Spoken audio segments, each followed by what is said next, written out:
हाँ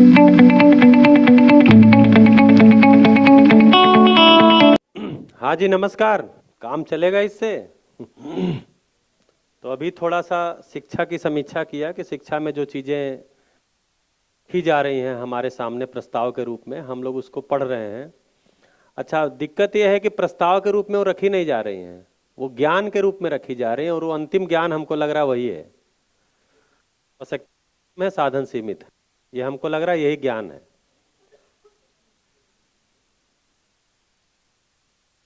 survival of the fittest, ये हमको लग रहा है अंतिम ज्ञान है ये। भाई बलशाली जिएगा और जो बलशाली नहीं हो क्या होगा? मरेगा। तो आपका भाई अगर बलशाली नहीं है तो उसको क्या होना चाहिए? मरना चाहिए। आप मरने देंगे? आपको उसका मरना स्वीकार है?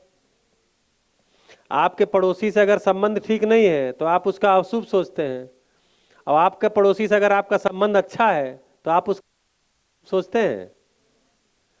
तो मामला कहाँ है? माइंडसेट में है।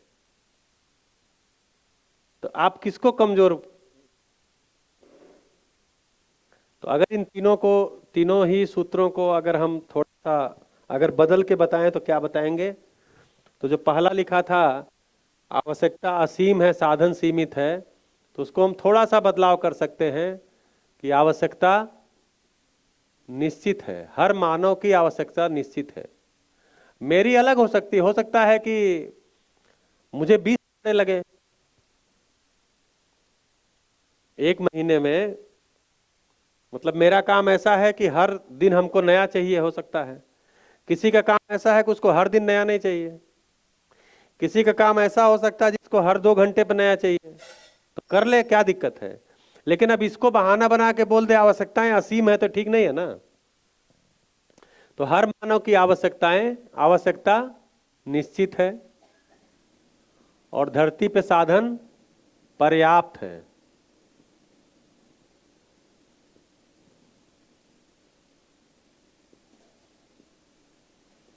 अब ये सोच के देखिए, अगर हम शिक्षा विधि से ले जाते हैं तो बच्चा कितना स्थिरता आएगी मन के अंदर। दूसरा जो जिएगा उसको थोड़ा बदल के देखिए, बलशाली ही जिएगा के जगह पर लिखिए कि जीने दो और जियो।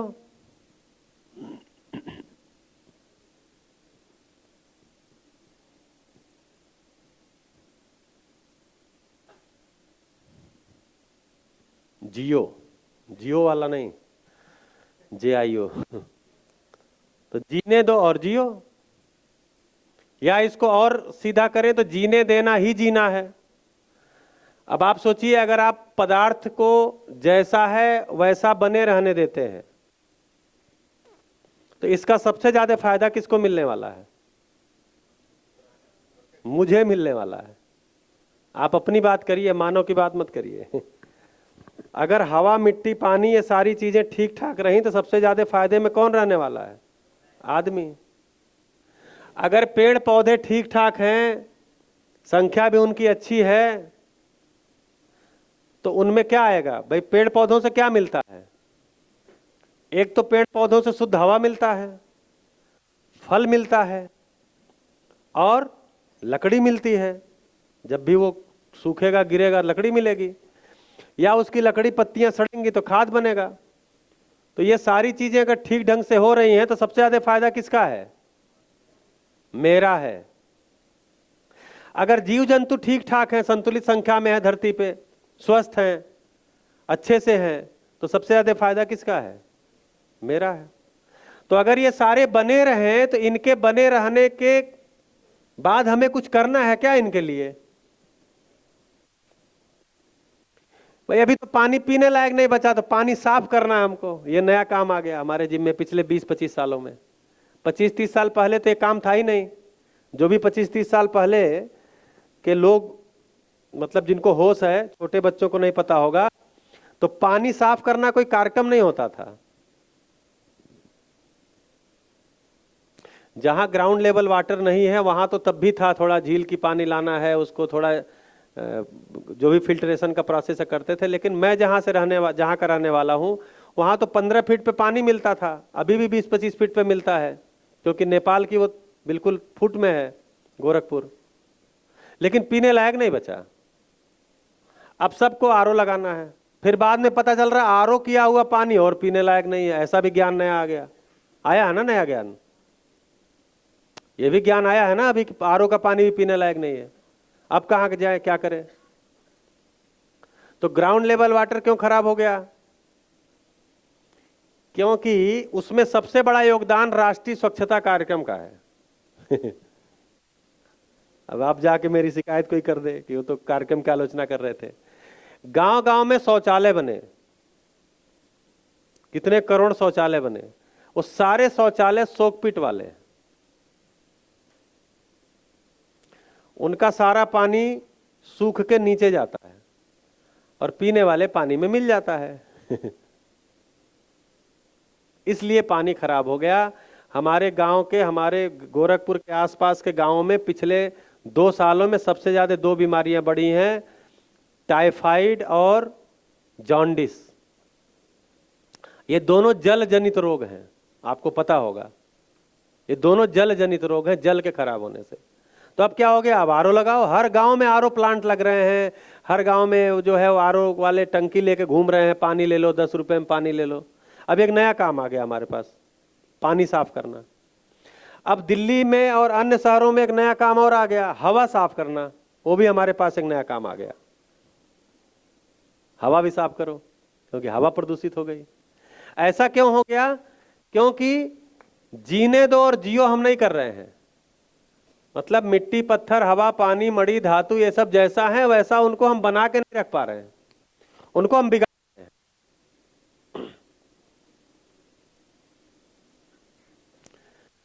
इसी तरह से पेड़ पौधे के बीज में ही, कल इस पे काफी चर्चा हो गई है, बीज में ही हमने छेड़छाड़ कर दिया, बीज ही नहीं बचे।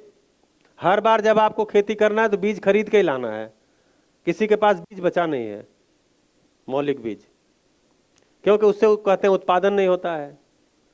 जैसे अभी 2 कृषकों को पिछले 8 साल में पद्मश्री मिला है। मिला तो बहुत लोगों को है, लेकिन 2 ऐसे कृषकों को मिला है जो कि ऑर्गेनिक खेती करते हैं और उससे कई गुना उत्पादन उन्होंने बढ़ाया है।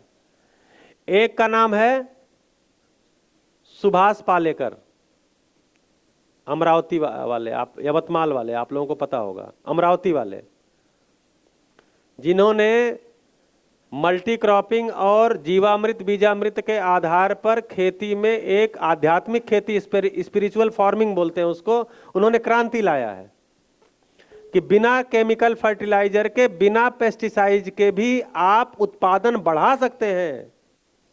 हमने शोध ही नहीं किया, बिना केमिकल फर्टिलाइजर और बिना पेस्टिसाइड के खेती करने के दिशा में हमने शोध किया ही नहीं। जैसे हमने आयुर्वेद में शोध नहीं किया क्योंकि एलोपैथ का बाजार खड़ा करना था, वैसे शोध नहीं हुआ। ऐसे ही अभी 2018 में मिला है सोम भैया के जो मामा जी हैं, भारत भूषण त्यागी जी को पद्मश्री मिला है।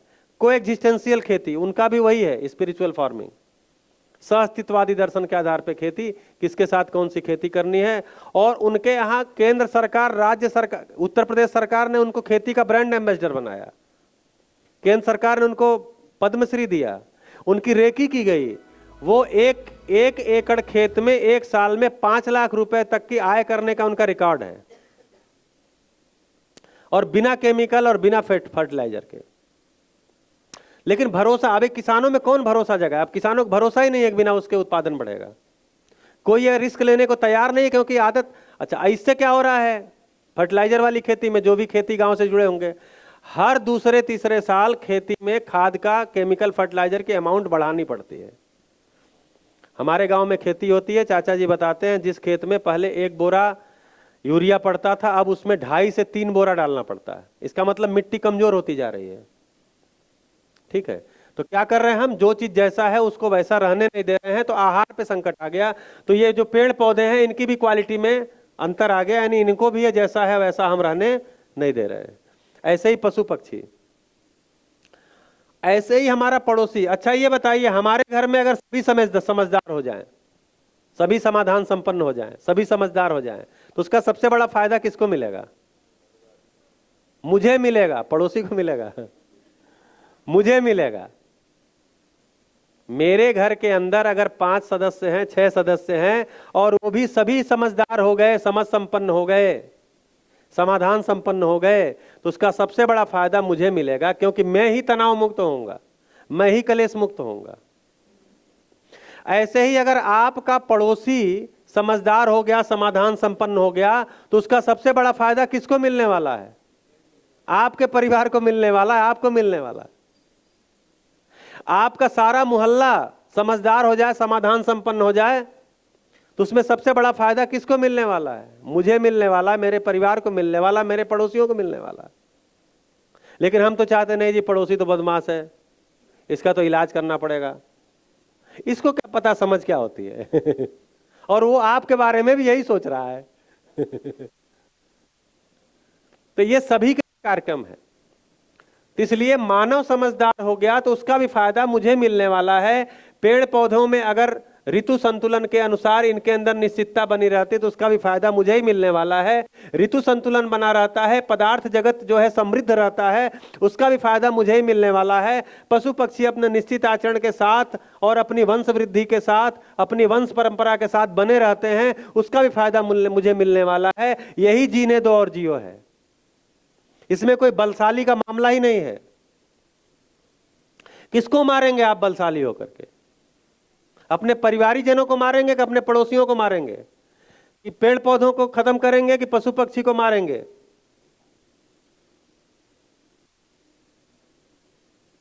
या जमीन पे और तालाब पे कब्जा कर डालेंगे? करके क्या कर डालिए, पानी आप ही को नहीं मिलेगा।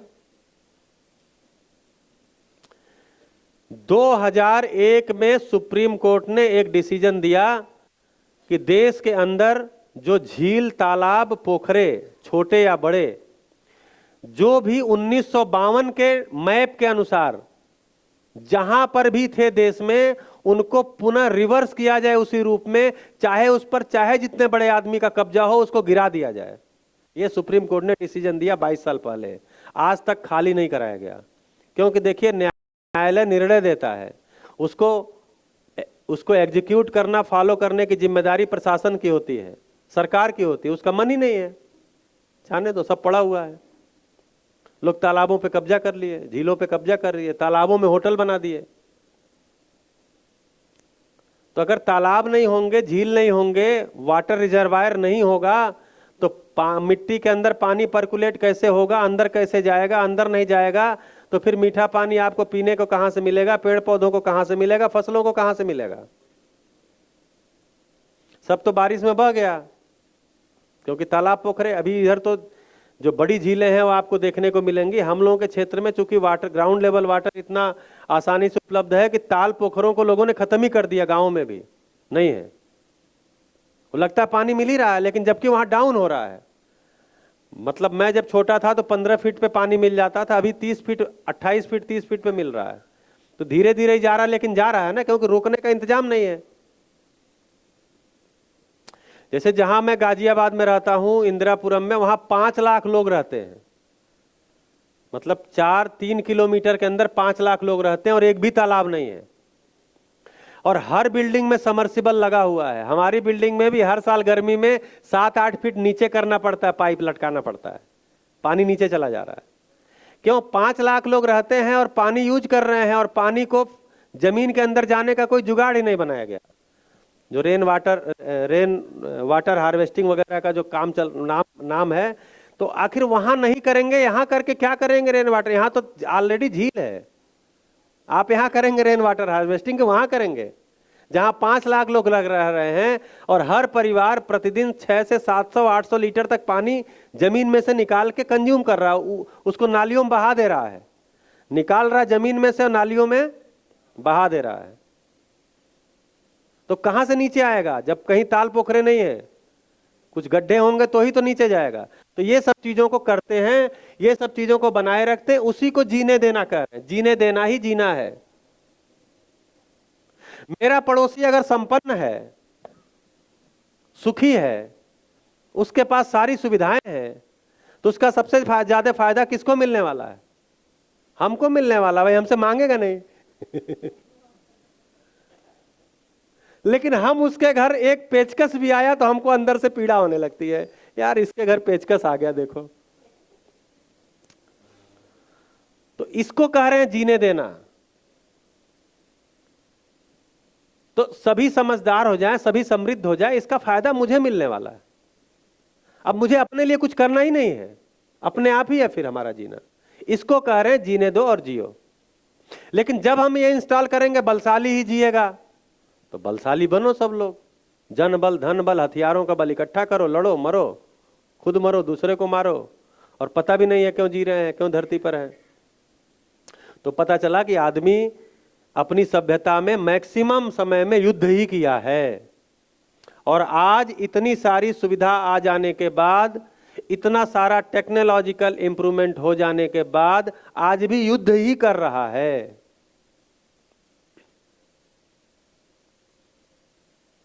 कर रहा है नहीं कर रहा है? अभी छिड़ा है युद्ध, कुछ जगहों पे रोज कुछ हो ही रहा है। ये युद्ध एक्चुअली मानसिकता का नाम है, ये परिवार से शुरू होता है। हर परिवार में युद्ध चल रहा है, बस बंदूक वहां छिपी हुई है, किसी किसी में तो निकल भी जाती है, कभी कभी अखबारों में पढ़ने में आ जाता है। तो परिवार से ही युद्ध की मानसिकता है, और वो जाकर के देश और सीमा पर दिखाई दे रहा है। जब किसी से पूछेंगे तो बोलेंगे जी शांति ही किसको अशांति पसंद है? एक आदमी बता दीजिए धरती पे जिसको अशांति पसंद है। काम सारा अशांति वाला करेंगे, और चाहिए क्या? काम सारा दुखी वाला करेंगे, चाहिए क्या? तो लगता है दुखी हो के हम सुखी हो जाएंगे। एक दिन आएगा जब हम सुखी होंगे, देखना। और पूरी जिंदगी बीत जाती है, वो दिन आता नहीं है। क्यों? क्योंकि वो कोर्स ही अलग है। वो सामान जुटाने से, पड़ोसियों को डाउन करने से, झगड़ा करने से नहीं आने वाला है। वो कोर्स अलग है, उसको समझना पड़ता है। यहां लिखा था समझ का कार्यक्रम है वो। तो ये तीन चीजें हैं जो तीन तरह से हम लोगों को बता दी गई हैं, उसको ठीक करना पड़ेगा कि आवश्यकता निश्चित है मानव की, और धरती पे साधन पर्याप्त है। बलशाली ही जिएगा, उसके जगह जीने दो और जियो। तीसरा, मानव का समस्त प्रयास केवल और केवल काम के लिए है, इंद्रिय सुख के लिए है। कल से चर्चा हो रही है कि मानव का समस्त प्रयास केवल और केवल सुख के लिए है।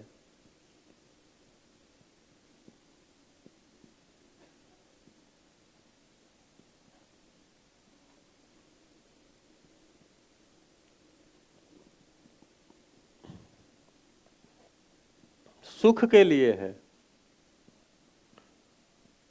सुख कितना? 1 घंटा। हाँ, तो इसको कहा गया, इसमें कुछ पुराने पढ़े हुए भी है ना, निरंतर सुख। निरंतर का मतलब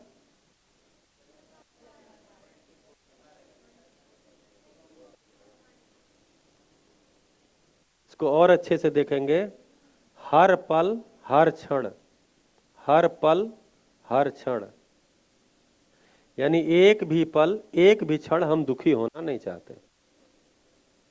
हम हर पल हर क्षण, जैसे ही हम कभी दुखी होते हैं, तुरंत सुख का कोई कार्यक्रम खोजना शुरू कर देते हैं।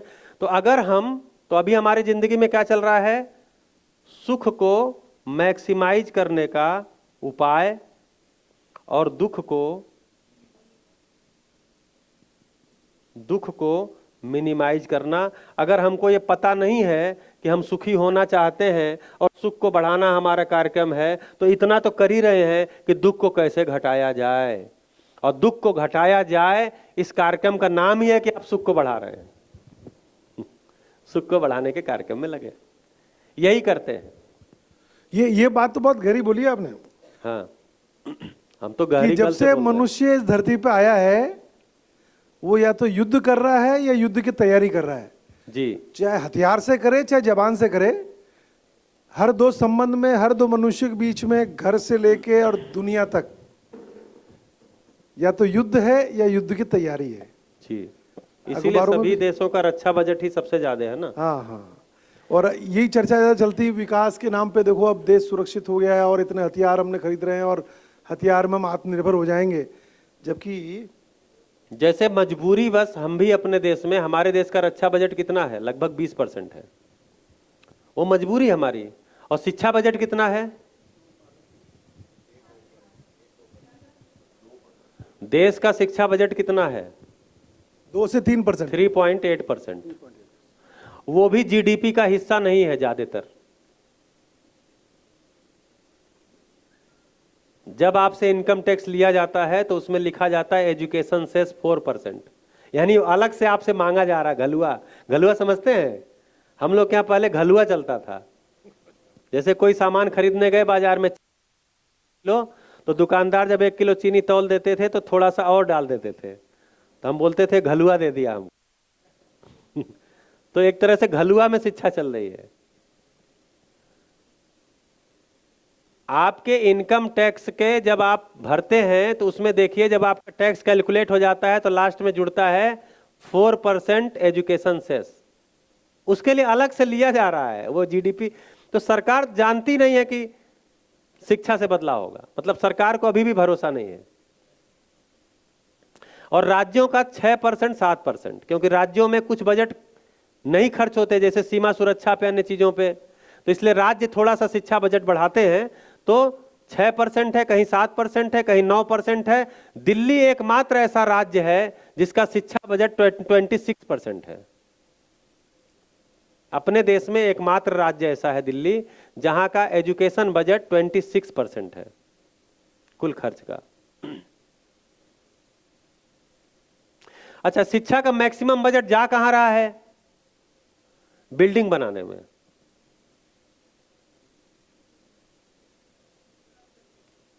इंफ्रास्ट्रक्चर पे जा रहा है, सैलरी पे जा रहा है। तो अभी 3 चीजें क्या है? देखिए, शिक्षा में क्या होता है? शिक्षक होता है, विद्यार्थी होता है, कंटेंट होता है। यही 3 महत्वपूर्ण चीजें हैं। शिक्षक एक तरफ खड़ा होता है, विद्यार्थी एक तरफ खड़ा होता है, कंटेंट बीच में होता है। शिक्षक जो है विद्यार्थी तक कंटेंट डिलीवर करता है और ये पुष्ट कर लेना चाहता है कि इस तक कंटेंट डिलीवर हो गया है। इसी का नाम शिक्षा है।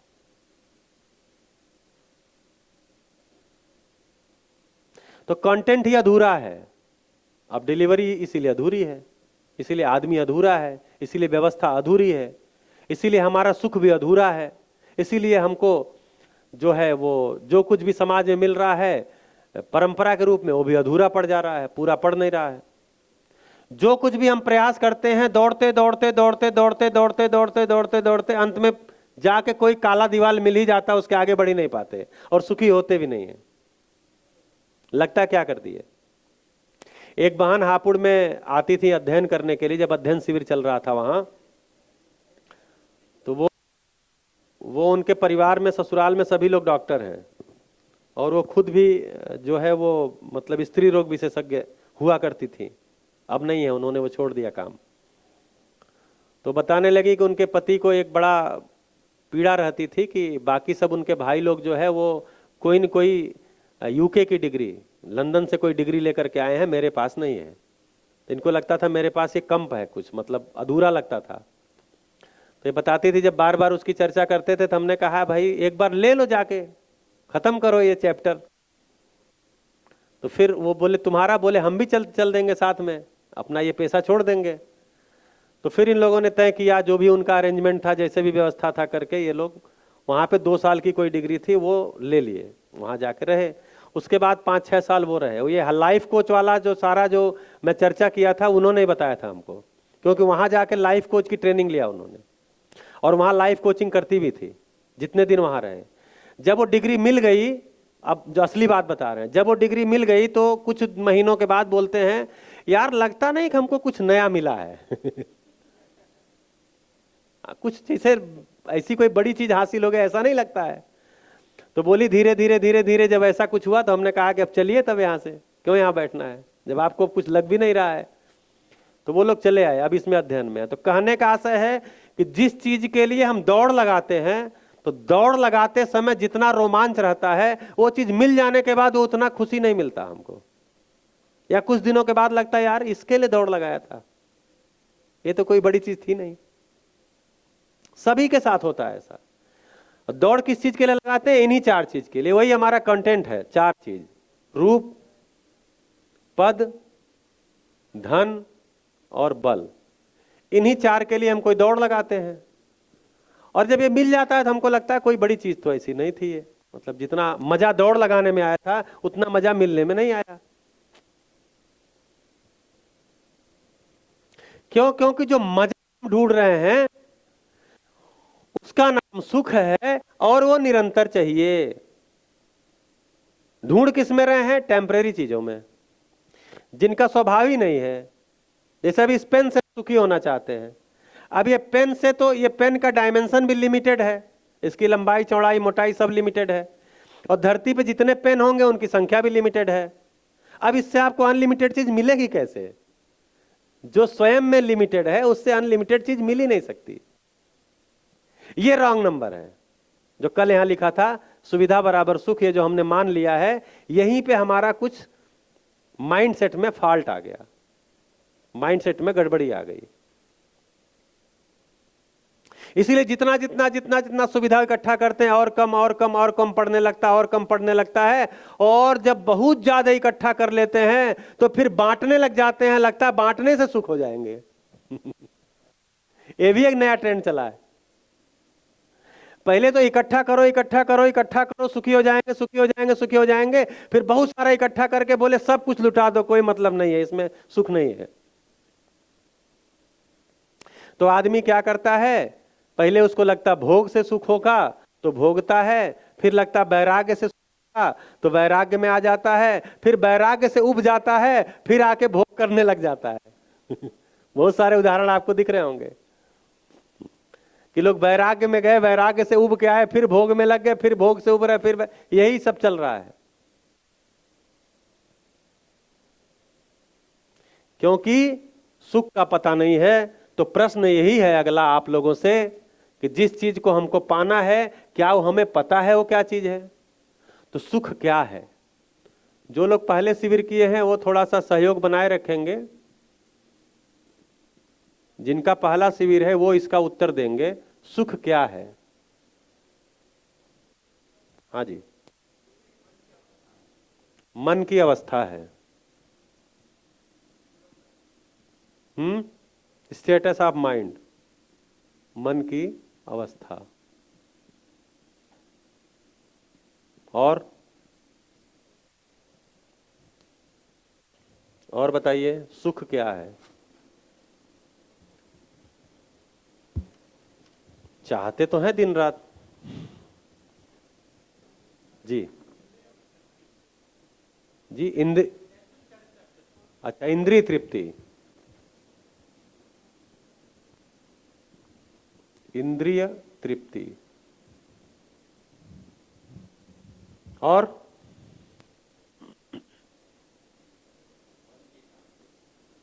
मन की शांति।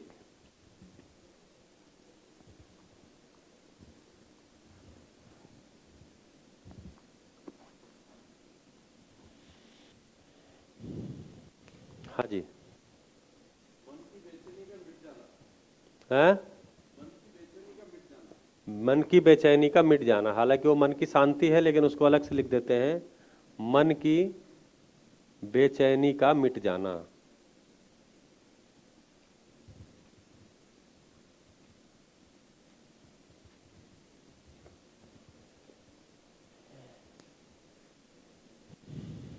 और बस है शरीर का स्वास्थ्य। इस पे एक घटना हमको याद आ गई।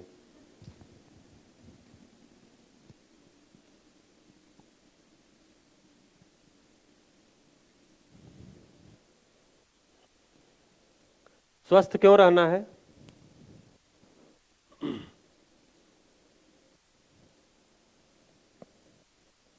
कोई भी, आपसे नहीं कर रहे हैं, कोई भी स्वस्थ क्यों रहना है?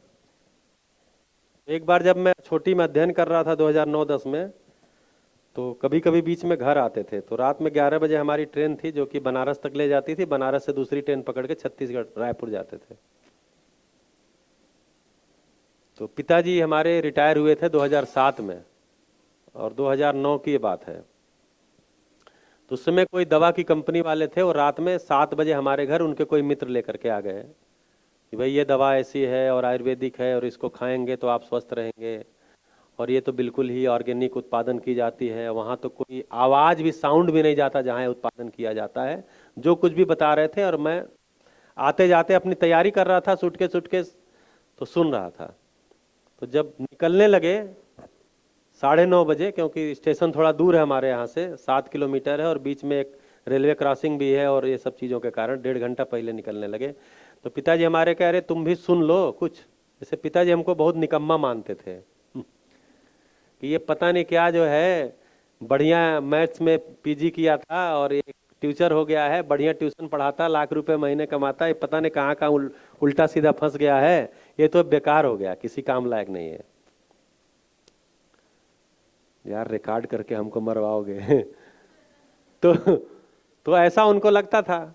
तो उनको लगता था कि भाई ये सुनो, ये दवा का काम है, ऐसा वैसा, अगर अच्छा लग जाएगा, नहीं पढ़ाना, चलो यही देख लो। तो ये धारणा उनकी बनी रही लंबे समय तक।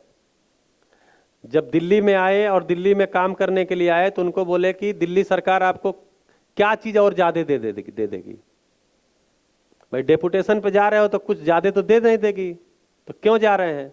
हमने कहा हम जो काम कर रहे हैं उस काम को करने की वहां और गति मिल जाएगी, इसलिए जा रहे हैं। तब चूंकि रोक पाते नहीं थे हमको, अपनी वाली कुछ कह लेते थे, फिर उनको पता रुकना तो इसको है नहीं, चले गए।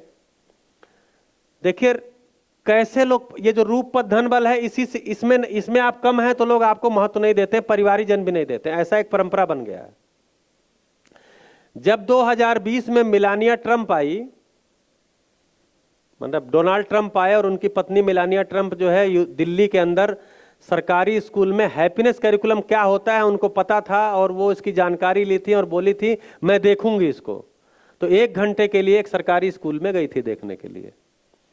अब इसका खबर जो है गोरखपुर और लखनऊ के अखबार वालों को हुआ, और उनको पता चला ये तो बनाने वाला आदमी गोरखपुर से गया है, जो मेन भूमिका है।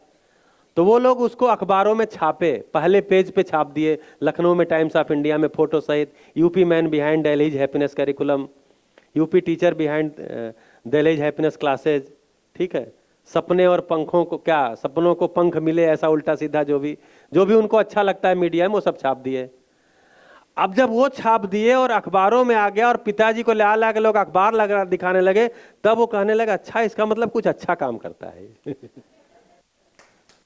मतलब आप सोचिए, एक अच्छा काम करने के लिए मिलानिया ट्रंप को आना पड़ेगा, तब आपको बताना पड़ेगा कि अच्छा काम आप कर रहे हैं। अब कोई, हाँ तब मिलता है अपने परिवार में, बाहर की तो बात छोड़ दीजिए, परिवार के अंदर। अच्छा, परिवार का ही ठप्पा असली होता है बाकी बाहर का जो ठप्पा है वो तो नकली है, वो ज्यादा लंबा चलता नहीं है। क्योंकि बाहर मंच पे आप अच्छी बातें कर सकते हैं, लेकिन परिवार में अच्छी बातों से नहीं चलता, अच्छा जीना भी पड़ता है। वहां आचरण ठीक होगा, नहीं तो जैसे ही अच्छी बात करेंगे, ले जाके फोटो दिखाएंगे, देखो मेरी फोटो छपी है, उधर से कहेंगे हाँ हाँ हमको पता है हमको पता है, इनको नहीं पता होगा अखबार वालों को।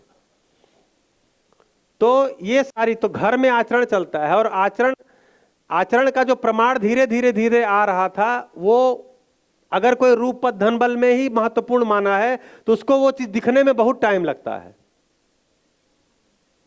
तो अब उनकी दृष्टि बदल गई है। अब तो कोई भी आता है तो पहले अखबार की कटिंग दिखाते हैं, देखो ये अच्छा काम कर रहा है, बहुत अच्छा है। तो स्वास्थ्य वाला जो काम कह रहे थे कि, तो वो जब हमसे पूछा, उसने कहा कि ऐसा है वैसा है। हमने कहा इसको खा के क्या करेंगे हम। बोले आप स्वस्थ रहेंगे। हमने कहा अभी तो स्वस्थ हैं। बोले नहीं, ये स्वास्थ्य आपका बना रहेगा। हमने कहा स्वस्थ रह के क्या करेंगे। बोले अरे स्वस्थ रहेंगे तो सब काम करेंगे। हमने कहा क्या काम करेंगे बताइए। भाई हम स्वस्थ रहें तो स्वस्थ रह के क्या करेंगे। नौकरी कर ही रहे हैं, हम बीमार भी हैं तो करेंगे ही। बिजनेस कर ही रहे हैं, हाँ थोड़ा बिजनेस को जो है और ध्यान दे लेंगे, इतना ही होगा तो और पैसा आ जाएगा, यही तो होगा स्वस्थ रहने से। या किसी को एक घूसा मार रहे थे, स्वस्थ रहेंगे तो 2 घूसा मारने लगेंगे। भाई शरीर का प्रयोजन क्या है, इस शरीर का क्या प्रयोजन है। स्वस्थ रहना ही प्रयोजन है, या स्वस्थ रहने के बाद इसका काम शुरू होता है। कल से 2 दिन से हम लोग शरीर को यहां लगाए हैं ना, लगा रहे हैं। इसके माध्यम से कुछ सूचनाएं जा रही हैं। शरीर में इंद्रियां हैं, उन इंद्रियों के माध्यम से सूचनाएं जा रही हैं। इंद्रियों के लिए शरीर की जरूरत है। अगर शरीर नहीं रहेगा तो क्या करेंगे? इंद्रियां कान इधर टांग देंगे, आंख इधर टांग देंगे, ऐसे तो चलेगा नहीं। इंद्रियों को सेट होने के लिए एक शरीर की डिजाइन चाहिए।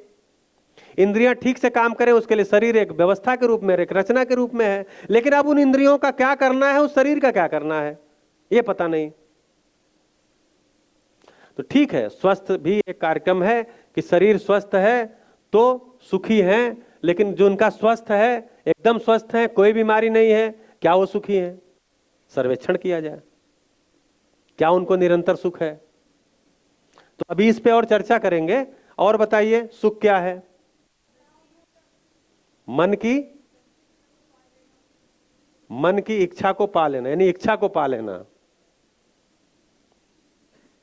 इच्छा पूर्ति कह दें इसको, इच्छा पूर्ति, कि जो हमको इच्छा हुई वो हमको मिल गया तो हम सुखी हो जाते हैं। ठीक है, वही जैसे उड़ने की मशीन मिल गई, उसमें चाय मिल गया, कॉफी मिल गया, गिरने का जुगाड़ हो गया। हाँ जी, और इधर कोई और बोल रहे थे, सुख, तनाव मुक्त होना। जी, आवाज नहीं आ रही।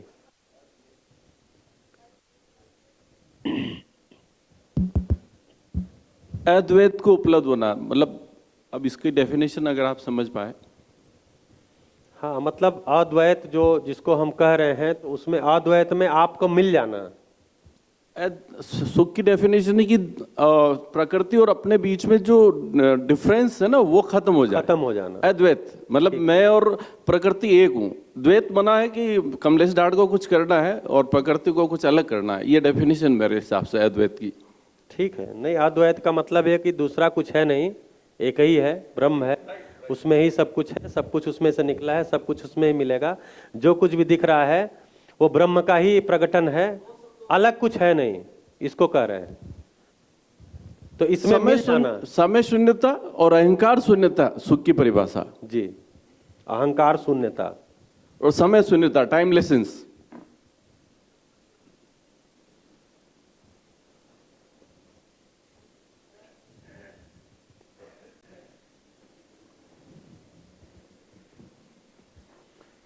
ठीक है। तो समय एक्चुअली कोई रियलिटी तो होती नहीं है। हेलो सर, तो उसी को शून्यता के रूप में पहचान लेना। जैसे समय का मतलब, जैसे काल जो होता है, टाइम पीरियड, तो वो किसी क्रिया के आधार पे हम पहचान लेते हैं। जैसे हमने एक काल माना कि दिन और रात होता है, तो कैसे माना कि ये धरती एक चक्कर लगाती, धरती का चक्कर लगाना एक क्रिया है। क्रिया नहीं है तो काल नहीं है, फिर काल नहीं है तो समय नहीं है, तो क्रिया के आधार पे पहचानते हैं अभी। नहीं तो आप देखेंगे तो ये सच्चाई, वास्तविकता नहीं है। जैसे सप्ताह, दिन, साल, महीना, ये हमारी एक सुविधा है, ये वास्तविकता नहीं है कि नहीं? 24 घंटा ये मेरा अपना बनाया हुआ है। जी जी जी, ठीक सर है। मैं हाँ जी ऐड कर सकता हूँ? जी, ये दुख का ना होना ही सुख है। दुख का ना हो, और दुख क्या है?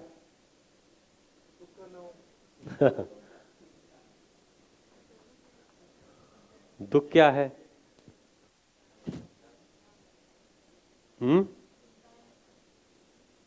चलिए, तो इस पे चर्चा और करते रहेंगे। हैं?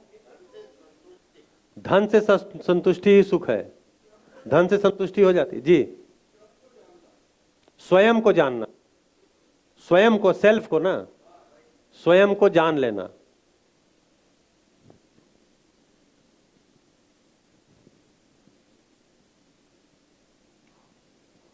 चलिए, बढ़िया, इतने से काम चलाया जाए, क्योंकि अब जगह ढूंढना पड़ रहा है लिखने के लिए। हाँ, स्टेबिलिटी ऑफ माइंड, मन की स्थिरता, बहुत अच्छा।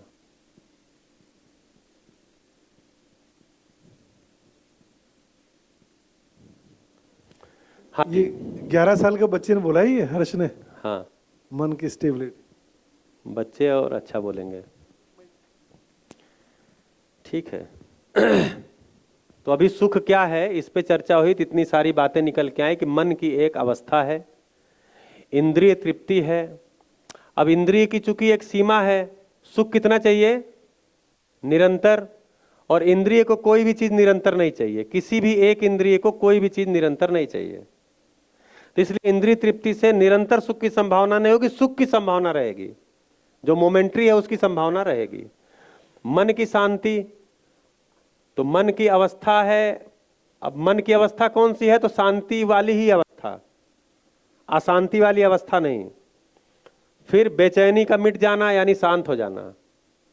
भाई हलचल का मिट जाना मतलब क्या है? शांत हो जाना। मन की स्थिरता, वही बेचैनी का मिट जाना। शरीर का स्वास्थ्य, इस पे चर्चा हो गया। स्वयं को जान लेना, अंडरस्टैंडिंग सेल्फ, मैं क्या हूं, मैं क्यों हूं। ठीक है, यानी इसको बोलते हैं समाधान का हो जाना अपने बारे में। इच्छा पूर्ति, तो इच्छा का तो पता ही नहीं है कहां तक जाएगी, तो पूर्ति कैसे होगी? देख लीजिए। तनाव मुक्त होना, तनाव मुक्त होना का मतलब समाधान का होना। और जो अद्वैत का होना, एक विचार है अद्वैतवाद। ठीक है, द्वैतवाद, अद्वैतवाद, विशिष्टाद्वैत, अद्वैताद्वैत, ये सब विचार हैं। आप जब वेदांत पढ़ेंगे तो उसमें सारा विचार आपको मिलेगा, जो वेदांत दर्शन में अलग अलग जो वाद आए हैं, अलग अलग इसके आचार्य हुए हैं, उन लोगों ने विचार दिया है। फिर समय शून्यता, अहंकार शून्यता और दुख का न होना, ये सब हम लोगों ने परिभाषा रखा। ठीक है, सभी परिभाषाएं ठीक है, कोई परिभाषा गलत नहीं है। अब मैं प्रस्ताव रूप में एक लाइन यहां रखता हूं सुख के बारे में।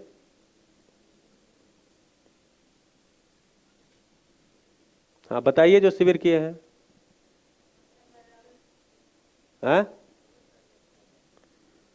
स्वीकृति का भाव ही सुख है।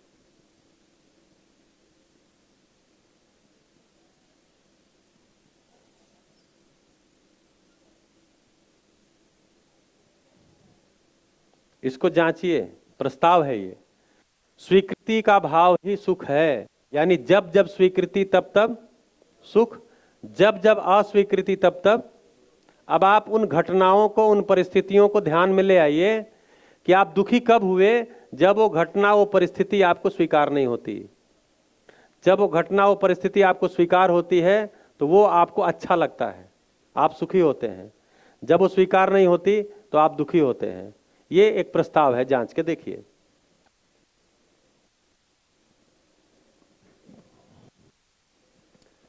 स्वीकृति का भाव ही सुख है, स्वीकृति के भाव में जीना ही सुख है।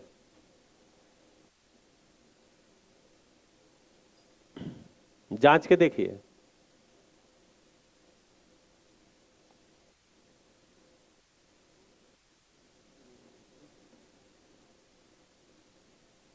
स्वीकृति कहा जा रहा है तो किस चीज को कहा जा रहा है?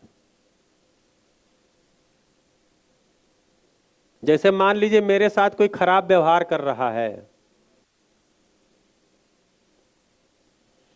और मैं कह रहा हूं जाने दो यार, ये ऐसे ही है, छोड़ो, जाने दो। ये स्वीकृत हुआ हमको? स्वीकृत नहीं हुआ, हम कोई समझौता कर रहे हैं वहां। इसके साथ कुछ नहीं हो सकता, जाने दो, छोड़ दो, तो समझौता कर लेते हैं। समझौता स्वीकृति नहीं है। जैसे हम लोग साथ चलने का कोई बीच का रास्ता निकाल लेते हैं, वो स्वीकृति नहीं है, वो हमको अंदर से स्वीकार नहीं है, वो एक समझौता है, एक कॉम्प्रोमाइज है।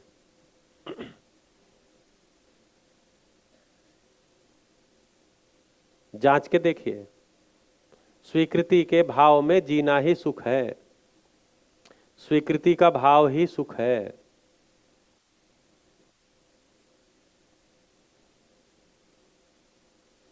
आ रहा पकड़ में? जांच में पकड़ में आ रहा है सुख क्या है?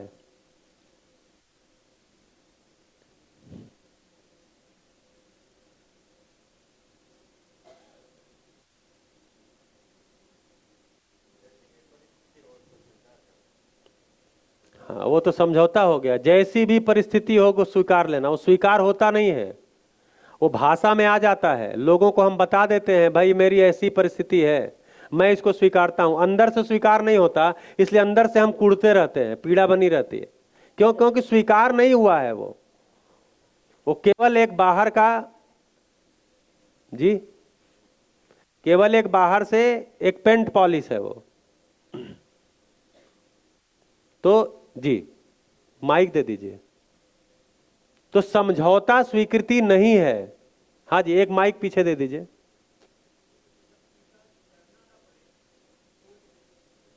बिल्कुल ठीक है, हो गया। स्वीकार करना ना पड़े मतलब स्वीकार ही है।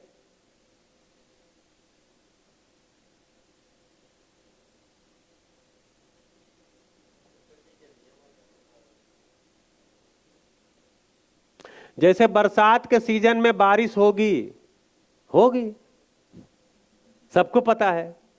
नहीं यार बारिश बहुत हो रही है, इस साल तो अति हो गया, बहुत बारिश हो रही है, क्या बताया जाए,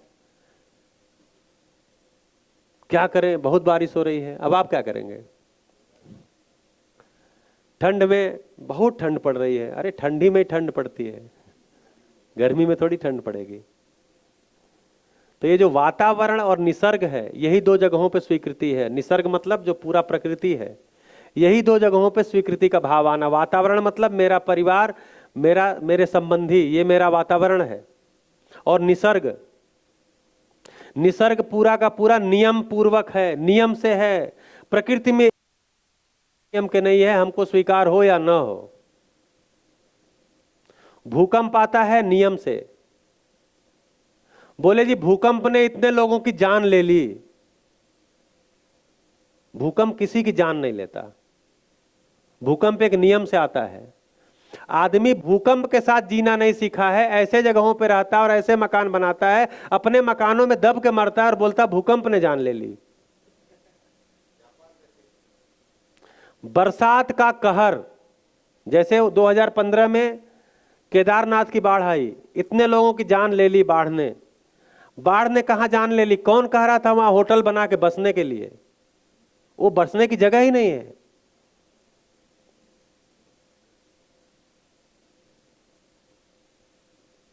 भाई सबको पता है कि पानी ढलान पर बहता है, कोई भी तरल पदार्थ ढलान पर बहता है, ये सबको पता है। ये यूनिवर्सल लॉ है।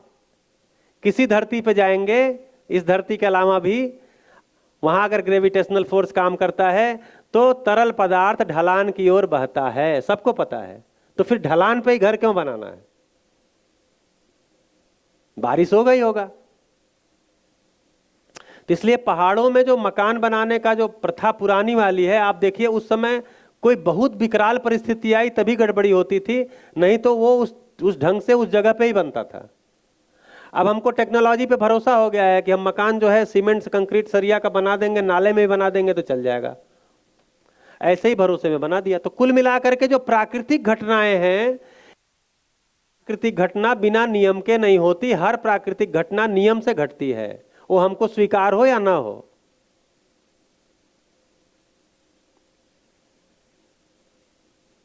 तो प्रकृति के साथ जीते समय नियम को स्वीकार पाना और मानव के साथ जीते हुए न्याय को स्वीकार पाना, यही स्वीकृति है।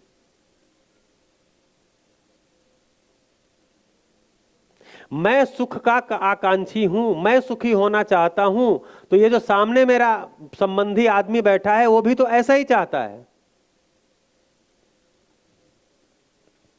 मेरा जो संबंधी है, मेरा जो मित्र है, मेरे जो पति हैं, मेरी जो पत्नी है, मेरे जो पिता हैं, मेरी जो संतान है, वो भी सुखी होना चाहता है। मेरा जो पड़ोसी है वो भी सुखी होना चाहता है। क्यों? क्योंकि वो भी मेरे जैसा ही मानव है। लेकिन हमको लगता है नहीं, उसके दुखी होने से हम सुखी होंगे, उसको दुखी करो। अब वो दुखी होगा तो वो आपके दुखी करने का प्लान बनाएगा, कहां आप सुखी, दोनों सुखी नहीं होंगे। तो क्या चीज नहीं स्वीकार हो रहा है? सामने वाला आदमी मेरे जैसा स्वीकार नहीं हो रहा है। तो हम बोलते हैं जी हमारी आपकी नहीं, आपका मैच नहीं कर रहा है, और इस जन्म में तो एकदम नहीं करेगा। फिर होता है आप तो मुझे ही नहीं सकते, आप तो मुझे समझ ही नहीं सकते और इस जन्म में पूरा नहीं समझ सकते। तो चूंकि मैंने ही, जैसे भैया ने कहा कि स्वयं को समझना, मैंने ही स्वयं को नहीं समझा हुआ है तो मैं दूसरे को क्या समझूंगा, क्योंकि दूसरा भी मेरे जैसा ही मानव है। तो अगर मैं खुद को नहीं समझा तो दूसरे को कभी समझ नहीं सकता। इसलिए संबंध की स्वीकृति नहीं होती। हमको लाभोन्माद, भोगोन्माद, कामोन्माद करना है क्योंकि मेरे माइंडसेट में वही है। इसलिए हमको प्रकृति के नियम की स्वीकृति नहीं होती, हम नियम विरुद्ध काम कर जाते हैं। हमारे पूर्वी उत्तर प्रदेश में जो बाढ़ से विभीषिका आती है, केवल इसलिए आती है कि बाढ़ जो नदी का नेचुरल स्लोप है उसके अनुसार बांध नहीं बनाए गए हैं। बांध किसी शहर को बचाने के लिए, किसी प्रभावशाली व्यक्ति के गांव को बचाने के लिए बांध बनाए गए हैं, नेचुरल स्लोप पे नहीं बनाए गए हैं। तो जब नेचुरल स्लोप पे नहीं बनाया गया, आपने बांध बना दिया और नदी इधर जाना चाहती है तो क्या करेगी? वो इस पे टक्कर मारेगी। कितना दिन झेलेगा? कट जाएगी। जब कटेगा तो भयंकर बाढ़ आ जाएगी। बाढ़ की जो विनाश लीला होती है वो बांधों के टूटने से होती है, क्योंकि अपने आप अगर पानी आएगा तो पानी तो जैसे ही 1 इंच ऊपर जाता है उसको फैलाव क्षेत्र ज्यादा मिल जाता है, तो एकाएक कहर नहीं डालती वो, उतने देर में आदमी को हम इवैक्यूएट कर सकते हैं। लेकिन जब बांध टूटता है तो एकाएक पानी का ज्वार आ जाता है पूरा मलबे के साथ, फिर हम उसको रोकने में मुश्किल में आ जाते हैं। तो हम नियम को नहीं पहचान रहे, नियम हम स्वीकार नहीं कर रहे हैं। हमको कोई चीज चाहिए, उस चीज के लिए हम नियम को तोड़ रहे हैं। जैसे हमने बीज के नियम को तोड़ा, जेनेटिकली मॉडिफाई कर रहे हैं।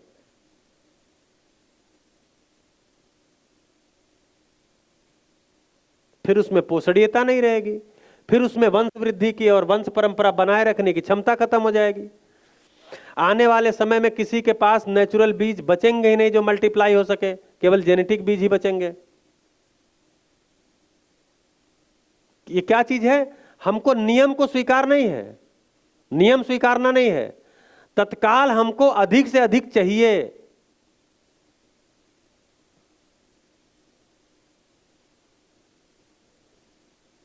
स्वीकृति नहीं है, इसलिए हम पीड़ित हैं, हम दुखी हैं। जब जब अस्वीकृति तब तब दुख, जब जब स्वीकृति तब तब सुख। जांच के देखिए, जो घटना, जो परिस्थिति, जो नियम, जो संबंधी, जो संबंध, जो मूल्य हमको स्वीकार होता है उस क्षण हम रिलैक्स होते हैं। जब वो मेरे अंदर स्वीकार नहीं होता, पचता नहीं है, तो हम बेचैन होते हैं। जो कह रहे हैं मन की बेचैनी, बेचैन होते हैं क्योंकि हमको वो स्वीकार ही नहीं हो रहा। क्यों? क्योंकि उसके होने का नियम हमको पता ही नहीं है, क्योंकि उसके ऐसा क्यों हुआ है इसके पीछे का कारण हमको पता ही नहीं है। इसलिए हमको स्वीकार नहीं होता है, इसलिए हम बेचैन होते हैं, इसलिए हम अशांत होते हैं, इसलिए मेरे में स्थिरता नहीं होती है, इसलिए उसका शरीर पे असर आ जाता है और शरीर बीमार हो जाता है, इसलिए हम तनाव में आ जाते हैं।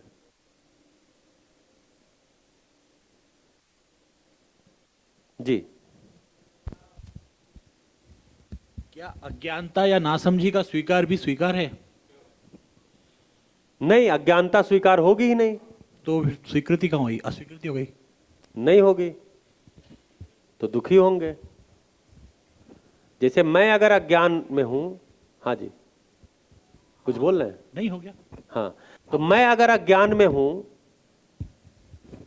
या दूसरा अज्ञान में है और वो कोई गलती कर रहा है तो मैं उसको नहीं स्वीकार पाता। इसलिए मेरी जिम्मेदारी है कि वो भी ज्ञान संपन्न हो जाए, वो भी समझदार हो जाए। नहीं होगा तो उसकी, जैसे नासमझी, अगर नासमझ हैं तो उन नासमझी का भी हमको भरना पड़ेगा। कर लें जी, उसे भी स्वीकार कर लें। स्वीकार होगा ही नहीं। आपको बढ़िया गाड़ी ड्राइव करनी आती है, बहुत अच्छी गाड़ी आप ड्राइव करते हैं, इससे नहीं होता एक्सीडेंट नहीं होगा जब सड़क पे चलने वाले सभी लोग अच्छी ड्राइव करेंगे, नियम के अनुसार करेंगे। इसीलिए प्रयास हो रहा है कि ज्ञान परंपरा, शिक्षा विधि के माध्यम से ज्ञान परंपरा धरती पे आए। अभी तो धरती पे केवल वस्तु परंपरा आई है। जहां सर्व स्वीकार की बात की हमने, तो सर्व स्वीकार में फिर एक्सीडेंट जैसी संभावना की कोई जरूरत ही नहीं है, फिर तो एक्सीडेंट भी स्वीकार है। नहीं स्वीकार होता। क्यों नहीं स्वीकार होता, वही तो। क्योंकि वो घटना, वो परिस्थिति, मतलब वो हमको पछता ही नहीं है ना। स्वीकृति का भाव ही समाधान है, आपने लिखा, सुख है। स्वीकृति का भाव ही सुख है। भैया तो स्वीकृति तो स्वाभाविक है या स्वाभाविक है?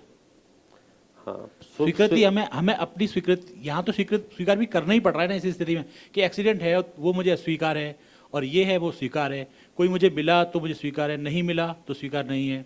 कुछ चीज़ मिल गई अच्छी चीज़ तो स्वीकार है, नहीं मिली तो अस्वीकार है। तो यहाँ तो चॉइस हो गई ना, ये तो मन की स्थिति हो गई सारी जी तो मन में जी रहे हैं। जी। और आपने एक बात एक और कही थी कि आपने कहा था चाहिए। अब चाहिए तो चाह से बना, और चाह तो फिर मन की है, तो वो भी मन में जीना है। कहाँ पे चाहिए बोले थे आप लोग सबको सुख चाहिए, सुख में चाहते हैं। हाँ, सभी चाह सुख चाहते तो हैं। जहाँ चाह होगी वहाँ अचाह भी होगी, और जहाँ चाह और अचाह दोनों है वहाँ सर्व स्वीकार नहीं हो सकता। जी। तो वही मैं मतलब एक क्यूरियोसिटी है मेरी, मैं पूछना चाह हाँ रहा हूँ। नहीं, ये तो डिस्कशन ऐसे ही होता है ना। जैसे हर मानव सुख चाहता है, ठीक है। अब इसकी शुरुआत कैसे करेंगे? मैं अपने से करूंगा। मैं सुख चाहता हूं कि दुख चाहता हूं? तो अपने लिए मैं देखता हूं, मैं सुख चाहता हूं। मैं कितना सुख चाहता हूं? तो मैं, हाँ जी, तो मैं कितना सुख चाहता हूं? तो मैं निरंतर सुख चाहता हूं। मैं जिसके साथ संबंधों में जीता हूं, परीक्षण करता हूं उसमें, फिर परस्परता में जिनके साथ मेरा ज्यादा जीना है। एक्चुअली इसमें सारा का सारा प्रस्ताव निरीक्षण, परीक्षण, सर्वेक्षण पे आधारित है। तो जैसे ये प्रस्ताव आया कि हर मानव का समस्त प्रयास केवल और केवल सुख के लिए है, ये प्रस्ताव आया। अब मैं अपने ऊपर इसको जांचता हूं कि मेरा सारा प्रयास किस लिए है, तो पता चल रहा है मेरा तो सारा प्रयास सुख के लिए है। मैं एक भी काम ऐसा नहीं करता जिससे मैं दुखी हो जाता हूं, अलग बात है, लेकिन मेरा प्रयास नहीं रहता। ये मैं अपने ऊपर जांचा। फिर मैं जिस संबंधी के साथ जीता हूं उसके बारे में देखता हूं, तो पता चलता वो भी ऐसा ही है। वो भी दुखी होने के लिए कोई काम नहीं करता, लेकिन किसी कारणवश, किसी अयोग्यतावश, किसी क्षमता में कमीवश वो दुखी कर देता है। करना नहीं चाहता, दुखी होना भी नहीं चाहता, दुखी हो जाता है। इस आधार पे मेरा सर्वेक्षण बनता है, मेरे एक व्यक्ति का, कि मैं सुखी होना चाहता हूं, मैं निरंतर सुख चाहता हूं। मेरे जो परिवारी जन हैं वो भी सुखी होना चाहते हैं, वो भी निरंतर सुखी होना चाहते हैं। इस प्रकार से मेरा सर्वेक्षण बनता है कि धरती का हर मानव सुखी होना चाहता है। उसका प्रयास तो सुखी होने के लिए ही है, प्रयास दुखी होने के लिए नहीं है। दुखी हो जाता है वो अलग बात है, दुखी कर देता है वो अलग बात है। प्रयास जो देखा गया वो सुख के अर्थ में है। सर, प्रयास, चाहना, करना, ये सब मन के आधार पे, क्योंकि मन के बिना प्रयास नहीं होता, मन के बिना क्रिया नहीं होती, मन के बिना चाहना नहीं होता जी। तो ये सारी चीजें तो मन के इर्द गिर्द ही है जी। तो क्या मन के रहते जो निरंतर सुख, जिसे हमने सुख शब्द यूज किया, वस्तुतः वो सुख नहीं है अगर मैं लिंग्विस्टिक पे जाऊं तो, बट ठीक है, चलो मान लेते हैं। तो क्या मन के रहते निरंतर सुख संभव है? हाँ, मन क्या चीज है? मन क्या चीज है? मन का मतलब है डायलेमा, मन का मतलब है संकल्प विकल्प, जहां दो स्थित द्वंद्व होता है। मन का न होना ही शांति है। दैट्स व्हाई वी कॉल्ड अमन, मतलब शांति। तो हमारे जो परंपरा से दर्शन है उसमें अमन की स्थिति बनाई है, मन का न होना, योगश चित्त वृत्ति निरोध, जो योग दर्शन कहता है। तो यहाँ जो सारी चर्चा है वो मन के चारों तरफ ही चल रही है। तो यही मेरा जो था। तो मन का न होना संभव है? मन का ट्रांसफॉर्म होना, तो जी। वो मन की एक ट्रांसफॉर्म स्थिति है। हाँ, तो ट्रांसफॉर्म करने की प्रक्रिया क्या है? डेफिनेटली वो प्रक्रिया के द्वारा होगा, लेकिन उसका परिणाम है वो स्थिति होगा। तो जो प्रक्रिया के बाद जो उपलब्ध स्थिति होगी, जहाँ स्थित हो जाता है मन, वो समाधि है, वो समाधान है, सॉल्यूशन है। ये हमारा परंपरा का जो दर्शन है वो ये है, जो हमारा वैदिक दर्शन है। तो समाधान क्यों चाहिए? समाधान चाहिए नहीं, समाधान तो स्थिति है, स्वभाव है। हाँ, लेकिन समाधान अभी जो मन ट्रांसफॉर्म हुआ तो समाधान की स्थिति में हुआ, तो हम समाधान की स्थिति को हमारी आशा ही क्यों है? आशा नहीं है, आशा तो मन का विषय है। समाधान तो हमारी स्वाभाविकता है, सहजता है। जी। और ठीक है, संसार में जीने के लिए हमें मन भी चाहिए। तो और जो आपने एक बात और कही थी, यहाँ कनेक्ट करूँगा, जैसे वैराग्य की जो स्थिति, आपने कहा कि वैराग्य में पड़ जाते हैं पकड़ने में या छोड़ने में, लेकिन वस्तुतः हमारा जो जीवन दर्शन, लाखों साल की जो हमारी परंपरा है, वैदिक परंपरा, जैन परंपरा, सभी जितने भी बौद्ध जैन सभी हैं, वो न केवल पकड़ने की बात कर रहे हैं, न केवल छोड़ने की बात कर रहे हैं, वो छोड़े हुए पकड़ने की बात है। दैट इज कॉल्ड वैराग्य। मतलब चीज़ें हैं हमारे पास, लेकिन उनसे अटैचमेंट नहीं है। रिश्ते हैं, धन है, दौलत है, संपत्ति है, सब है, शरीर है, लेकिन पता है कि हाँ शरीर है, लेकिन ये मृत्यु होनी है, निश्चित है। तो उससे अटैच नहीं होना, निर्लिप्त होना, यही गीता कहती है। दैट इज, ये हमारी एक अच्छी खासी हमारे पास प्राचीन से हमें ये मिला हुआ है।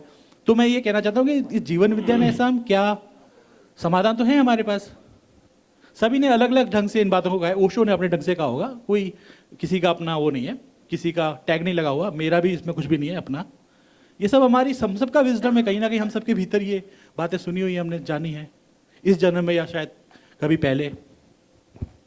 मैं ये पूछ रहा हूँ कि आप जो बता रहे हैं, मैं कोई आपका विरोध नहीं कर रहा, मैं केवल नहीं नहीं, मैं विरोध रूप में या। कुछ भी स्वीकार ही नहीं करता।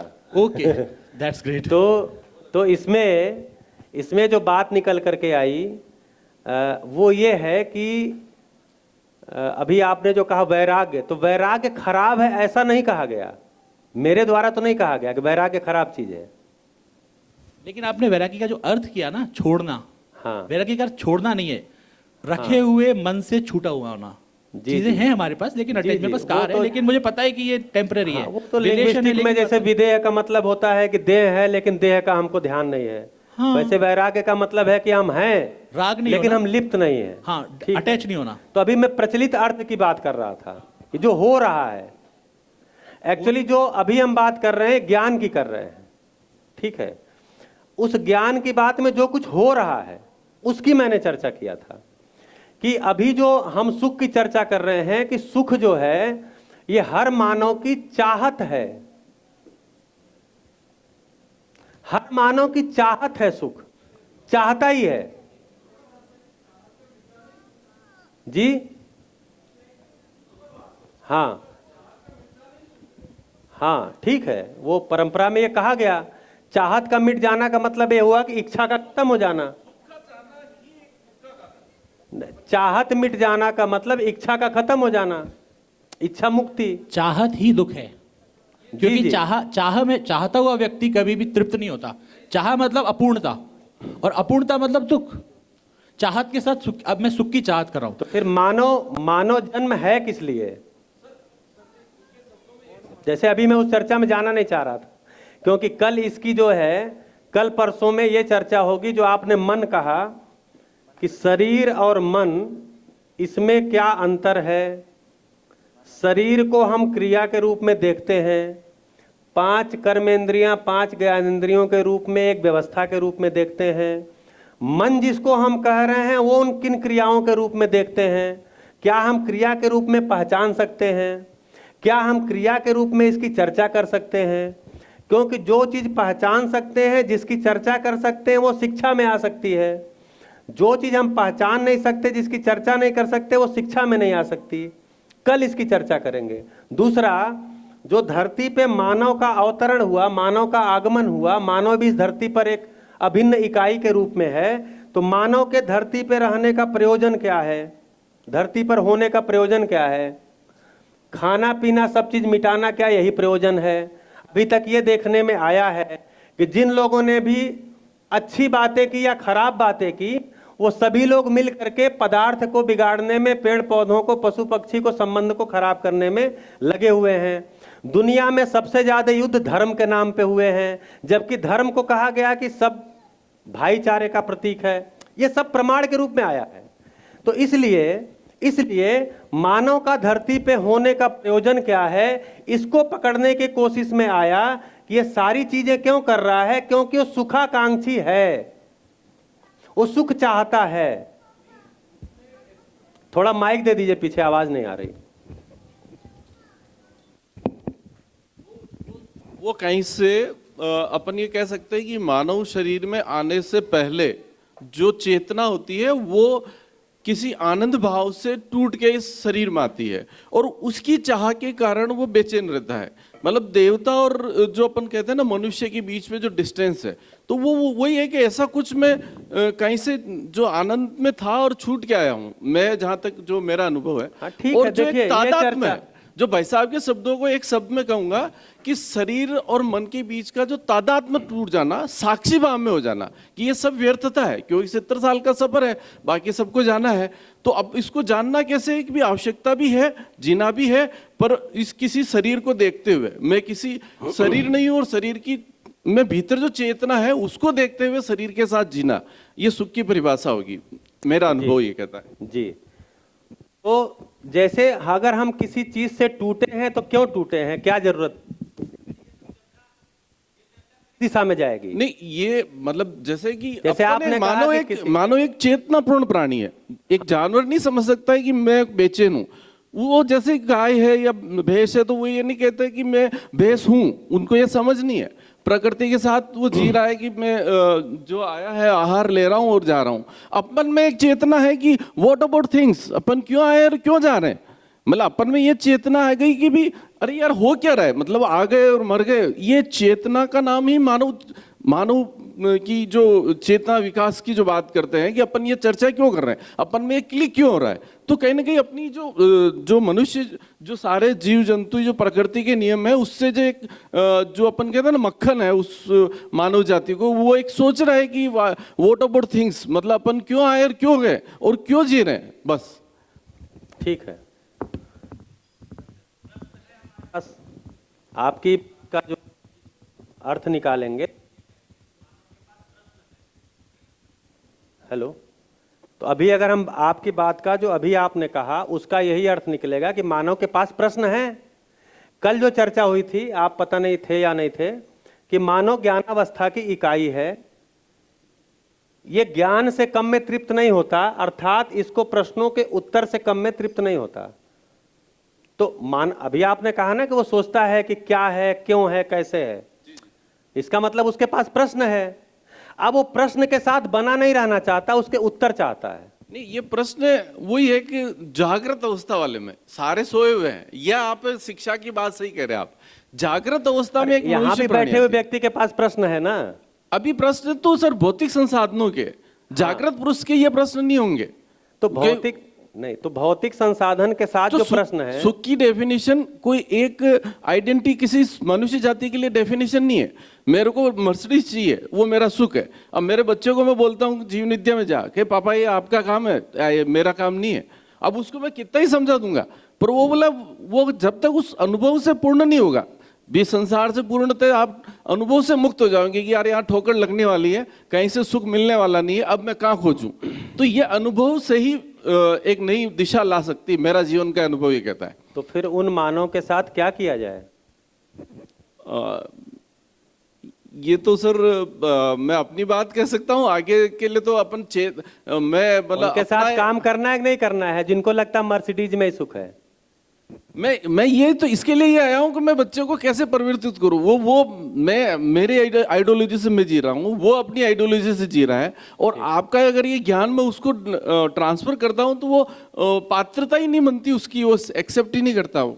अरे यहाँ 12 साल के बच्चे ने सुबह अपनी अभिव्यक्ति दिया है, आप तो शायद नहीं सुन पाए। हाँ, मेरे आज सुबह ही आना हुआ ठीक है। तो ऐसा नहीं है, हमको लगता है अगला नहीं समझेगा क्योंकि हम अभी भी बच्चे को बच्चा ही मानते हैं। बात जब जिंदगी से जुड़ी हुई होती है तो वो बच्चा हो, किसी उम्र का हो, बूढ़ा हो, सब लोग उसको सुनने के लिए, उसको समझे, क्योंकि बात जिंदगी की। अभी उसने जिंदगी मान लिया, किसी मेरे बच्चे ने अगर मान लिया है कि जिंदगी क्या चीज है, तो एंजॉय करना ही है जिंदगी है। भाई आप बढ़िया खाओ, बढ़िया पहनो, बढ़िया गाड़ी में घूमो, लोगों को बताओ कि मेरे पास बड़ी गाड़ी है, इसको मान लिया है जिंदगी। तो अभी उसको उसके साथ बात करना है कि नहीं करना है, या उसको छोड़ देना है कि वो थक जाए पहले इससे। जैसे कुछ लोग ये भी प्रयोग करते हैं। यही समाधान के लिए आया हूँ कि क्या ऐसा परिवर्तन हो सकता है, यही जानने के लिए आया। नहीं, वो तो बात तो ही रहे, यहाँ सभी युवा ही बैठे हैं। यहाँ पर हमें लगता है 70% तो युवा बैठे हैं, यूथ ही बैठे हैं कल से, और बात काम लायक हो रही है कि नहीं हो रही, आप बताइए। आप तक बात पहुंच रही है कि नहीं पहुंच रही, बताइए। यूथ, आपके काम लायक बात है कि नहीं है? आपके जिंदगी लायक है कि नहीं है? आपके माता पिता के साथ जाकर के चर्चा करने के लायक है कि नहीं है? कोई भ्रम इसमें हो रहा है, या भ्रम जो है वो भ्रम को ही इंगित करके समाधान की बात हो रही है? एक्चुअली ये शुरू से, जैसे कल सुबह से शुरू हुआ, अब ये 5वें दिन शाम तक एक फ्लो है पूरा ऐसे जुड़ा हुआ। अब इसमें अगर शुरू में छूटा है या बीच में कट हो गया है या लास्ट का छूट गया है, तो वो फिर हमको फ्लो पकड़ में नहीं आता। सॉरी ठीक है, तो यहां पर अभी हम लोग इतनी बात किए हैं, जैसे आपको एक समरी कर दें, अभी इतनी बात केवल हमने किया था। पहला तो ये हमने लिखा था कि इस शिविर में हम आए हैं तो हमारी अपेक्षाएं क्या हैं, इसकी बात किया था। फिर ये बात किया था कि कल और कौन सी बात हुई थी? ये प्रस्ताव रूप में पूरा शिविर चलता है। इस शिविर में कोई भी बात मनवाई नहीं जाती, प्रस्ताव के रूप में चलता है, और इसको मानना नहीं है, इसको जानने का जो भी जांचने का तरीका है, इसको जांच करके और फिर इसको देखिए, इस प्रस्ताव को स्वीकार लेना है, मान लेना है, नहीं मानना है, आपकी मौज है भाई। जो जिसमें मौज मानेगा, ऐसा नहीं है कि 5 दिन यहां बैठ गया, सुन लिया, उसके बाद जाके उसकी जिंदगी सबकी बदल जाएगी। कुछ लोगों को ठीक लगेगा, आगे बढ़ेंगे, नहीं तो बाकी पहले से मौज में है, वो मौज में रहेंगे, उसमें कोई दिक्कत नहीं है। तो अपनी मौज बनी रहे, इसलिए इसको कहा गया कि मानना नहीं है, जानना है। अभी उपलब्धि किसको मानते हैं? तो उपलब्धि रूप पद धन बल को मानते हैं। अभी परंपरा में जिस भी कारण से आ गया, अभी ये समय शून्य हो जाना, अहंकार शून्य हो जाना, समाधान संपन्न हो जाना, अनुभव संपन्न हो जाना, ये परंपरा में है नहीं। अभी रूप पद धन बल को ही उपलब्धि माना गया है। मेरे घर के बच्चे भी, जो भी चर्चा होती है रूप पद धन बल की ही होती है, इसलिए वो बच्चा रूप पद धन बल को ही बड़ा मानता है। टीवी सिनेमा में भी रूप पद धन बल का ही प्रचार है, मोबाइल में भी रूप पद धन बल का ही प्रचार है, शिक्षा केंद्रों में शिक्षकों के द्वारा और शिक्षा के कंटेंट के द्वारा भी रूप पद धन बल का ही प्रचार है। ऐसी स्थिति में, हाँ जी, मेरा एक निवेदन है कि हम जो परंपरा शब्द यूज करते हैं कि परंपरा में ऐसा नहीं है, परंपरा में ऐसा नहीं है, वहाँ थोड़ा या तो हम स्पष्ट हों कि हम किस परंपरा की बात कर रहे हैं।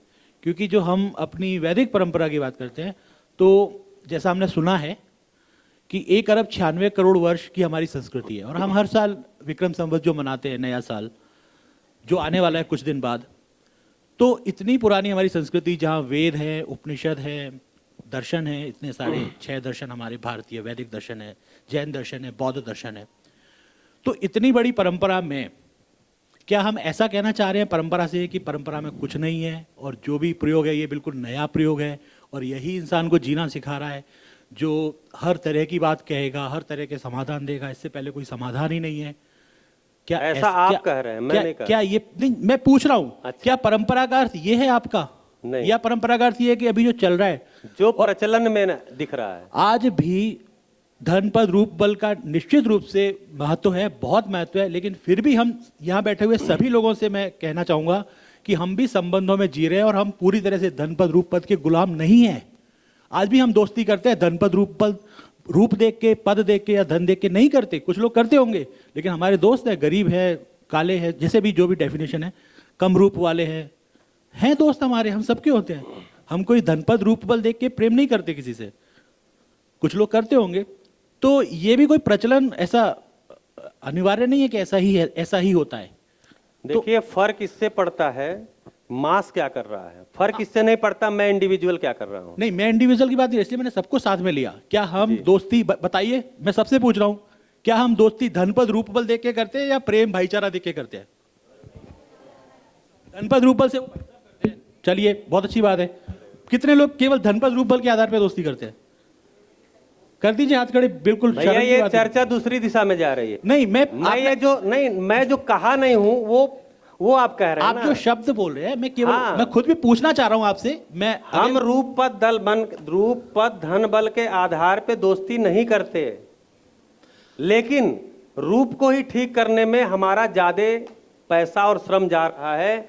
जो प्यार है, जो स्नेह है, जैसे मैं भी एक ब्राह्मण परिवार का हूँ, मेरे घर के अंदर जितनी भी चर्चा होती थी, मतलब मैं रामचरितमानस, अब चूंकि ये सब चीजें मैं इसमें कहने से क्या होता है, एक परंपरा में जाता है, उसका मैं तात्विक अध्ययन किया, क्योंकि मेरे बाबा जी उसके बहुत तात्विक अध्ययन करता थे। लेकिन मेरे बाबा जी के 5 पुत्र हैं, वो लोग चर्चा तो उसकी करते हैं घर के अंदर, लेकिन क्या कहते हैं, उसने वो पा लिया, उसने वो पा लिया, तुमने ये नहीं किया, उसके पास तो इतनी संपदा हो गई, उसने तो ये कर लिया, वहां भी मकान ले लिया, पता नहीं क्या करते हो, तुम्हारी कमाई तो अटती नहीं है। विमर्श में आ जाता है। टीवी में प्रवचन के समय में कुछ और चलता है दिमाग में, लेकिन जैसे ही बंद होती कुछ और चर्चा शुरू हो जाती है। ये मैं अपने घर में देखा हूं, आपको नहीं कह रहा हूं, मैं अपने घर में देखा हूं। ये मेरे साथ भी है। तो ये चीज से क्या हुआ कि मुझे ये लगा कि वो जो कहा जा रहा है वो सही है, या जो ये कह रहे हैं, जो जीने को कह रहे हैं वो सही है। ये मेरे साथ हुआ। इसके कारण मैं रामचरितमानस की तात्विकता को पढ़ा। क्यों? क्योंकि मुझे शुरू से लग रहा था कि रामचरितमानस कोई कहानी तो नहीं होगी, क्योंकि कहानी तो 1 मिनट में खत्म हो जाएगी। भाई एक राजा थे, उनके साथ उनके 3 बच्चे थे, और उनमें जो है उनमें उनकी माताजी में कुछ ऐसा हुआ, फिर एक बच्चे को सिंहासन मिला, एक को वनवास मिला, वनवास में पत्नी भी गई, उनका एक व्यक्ति ने जो है किसी गलत दृष्टि से अपहरण किया, फिर ऐसा हुआ, फिर युद्ध हुआ, फिर ये 1-1.5 मिनट में हो जाएगा। क्या ये 1-1.5 मिनट की कहानी के लिए इतना बड़ा ग्रंथ लिखा गया है? उसके पीछे कोई तात्विकता होगी, कोई मेटाफिजिक्स होगा। तो मैं उसको फिर गीता प्रेस की 11, गोरखपुर में गीता प्रेस भी है, 11 खंडों में जो मानस पीयूष है, मानस गुणार्ध चंद्रिका है, उसको ले आकर के उसकी तात्विकता को पढ़ा।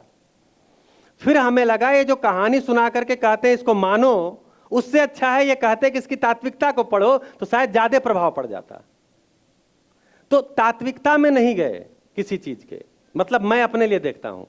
दूसरा, जो रूप पद धन बल की बात की जा रही है, तो अभी भी हम रूप के आधार पर मित्रता तो नहीं करते, ये बात सही है।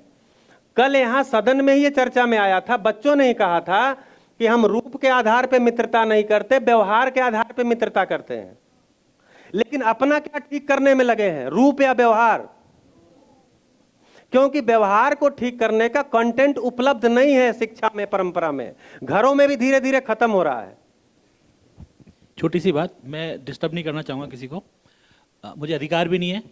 नहीं। लेकिन मैं एक छोटी सी बात ये कहना चाहूंगा कि हम जो परंपरा शब्द यूज कर रहे हैं, तो यह हमारा होना चाहिए प्रचलन में नहीं है। परंपरा तो हमारी बहुत उदात्त है, बहुत अपलिफ्टेड है, बहुत अच्छी परंपरा है, और ये केवल हमारा झूठा अभिमान नहीं है। हमने देखा है लोगों को जीते हुए, हमारी कहानियों में, हमारे ग्रंथों में ऐसे उदात्त चरित्र हुए हैं। धनपद आज मॉडल चाहिए भैया, तो फिर क्षमापूर्वक कहूंगा कि आज वो मॉडल चाहिए। तो महानुभाव, पुरानी कहानी हमारा बच्चा कितने दिन सुनेगा? अंतिम बात मैं कहना चाह रहा हूं कि हम प्रचलन शब्द का उपयोग क्यों नहीं कर रहे, परंपरा शब्द ठीक थोड़ा है, सा आप उसको प्रचलन कर लीजिए, मैं आगे प्रचलन ही बोल दूंगा। नहीं, मैं क्यों, मैं शब्द चाहूंगा को सर- लेकर दिक्कत नहीं है। जब मैं परंपरा कह रहा हूं तो मैं किसी परंपरा को नहीं कह रहा हूं, अभी जो प्रचलन में है। हाँ, प्रचलन ठीक है, तो परंपरा प्रचलन ही तो फिर- कहेंगे। परंपरा पे तो फिर हम सबको वो कर रहे हैं, हमारी सारे जितने हमसे पहले हुए हैं पूर्वज, हमने जैसे- सबको एकदम से वो कर दिया। हाँ, जैसे कल से जो शुरुआत हुआ है, तो हमने जो शब्द प्रयोग किया था शिक्षा परंपरा, अभी की जो शिक्षा परंपरा है, शिक्षा अभी परंपरा में तो हमारी गुरुकुल परंपरा है। हाँ ठीक है, अभी तो ये नहीं है ना, इसको प्रचलन कह लीजिए ना फिर आप, अभी तो नहीं है गुरुकुल तो परंपरा। प्रचलन है ये, अभी प्रचलित आज के डेट में गुरुकुल परंपरा है। परंपरा तो है कहीं ना कहीं, किसी ना किसी रूप में। हमने नहीं देखे गुरुकुल, लेकिन गुरुकुल एग्जिस्ट करते हैं आज है भी। क्यों नहीं? एग्जिस्ट करते हैं ना आज भी। क्यों इतने कम हो? मतलब देखिए, चर्चा का बहुत लंबा, कम ज्यादा की बात नहीं है, बहुत देखिए लंबा है। आप परंपरा शब्द उपयोग करें, मैं बड़े विनम्रता पूर्वक कहना चाहूंगा कि हम प्रचलन इसके शब्द क्यों नहीं यूज कर पीछे, रहे हैं। इसके पीछे जो ये सारी चीजें लुप्त हुई हैं, शायद इसलिए, सॉरी हाँ। बस बिल्कुल लास्ट बात, फिर और तंग नहीं करूंगा मैं।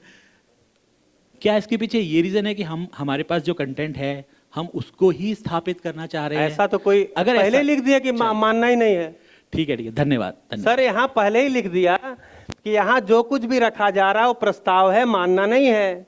और ये कंटेंट के जो आधार हैं, प्रणेता हैं, आपको बता दें, वेद मूर्ति परिवार के, कर्नाटक के हासन जिले के आदरणीय नागराज जी हैं, शायद आप लोग एक्सप्लोर किए होंगे। उन्होंने सनातन परंपरा को, सनातन जो पद्धति थी उसके ही आधार पर सुन करके उनके प्रश्न बने, फिर इसके उत्तर पाने का जो उन्होंने तरीका निकाला वो भी सनातन जो प्रचलन परंपरा थी उसके आधार पर निकाला। श्री विद्या उपासना पद्धति को उन्होंने आधार बनाया, बाद में पातंजल योग सूत्र के अनुसार समाधि संयम क्रिया जो पहले से बताई गई उसके आधार पर ही निकाला। तो इसलिए किसी परंपरा को या किसी चीज को ब्लेम करने का कार्यक्रम नहीं है, यह शुद्ध रूप से शिक्षा का कार्यक्रम है, जो कि शिक्षा में लाया जा सकता है, संवाद में लाया जा सकता है।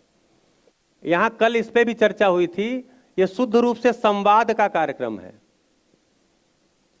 जैसे जब उपदेश का कार्यक्रम होता है तो उसको मानना रहता है, यहां कहा गया उपदेश का कार्यक्रम नहीं है, संवाद का कार्यक्रम है, मानना नहीं है। कोई प्रस्ताव रखा जाएगा उसके बीच में हम लोग बात करेंगे। जैसे अभी एक प्रस्ताव रखा गया कि स्वीकृति का भाव ही सुख है, इस पे हम लोग बात कर रहे हैं। अगर स्वीकार होगा जिसको वो ठीक है, नहीं स्वीकार होगा तो अपनी मौज है। भाई मेरा जो स्वीकार हुआ है कोई आपको हो जाएगा कोई जरूरी थोड़ी है। शिक्षा तो इसी को कहती है ना। किसी भी सब्जेक्ट को आप पढ़ेंगे, सोशियोलॉजी को, साइकोलॉजी को, तो उसमें 50 तरह के विद्वानों की परिभाषाएं रहती हैं। कई बार तो परिभाषाएं एक दूसरे से टकराती भी हैं, लेकिन वो सब पढ़ना रहता है। क्यों? क्योंकि उसको पढ़ने के बाद हमको कौन वाला स्वीकार होता है, हमारी मौज है। ठीक है, तो यहां जो भी परंपरा जब भी कहा गया है तो वो किसी परंपरा को नहीं कहा गया। जैसे अगर परंपरा आप देखेंगे तो मानव की है पूरी। इस धरती पर, इस धरती को देखेंगे तो इस धरती पर एक मानवीय परंपरा है। जब से मानव इस धरती पे आया तब से लेके आज तक, कैसे जंगल युग में था, कबीला युग में था, राजा युग में था, आज लोकतंत्र के युग में आए हैं। तो ये पूरा का पूरा एक चेन है।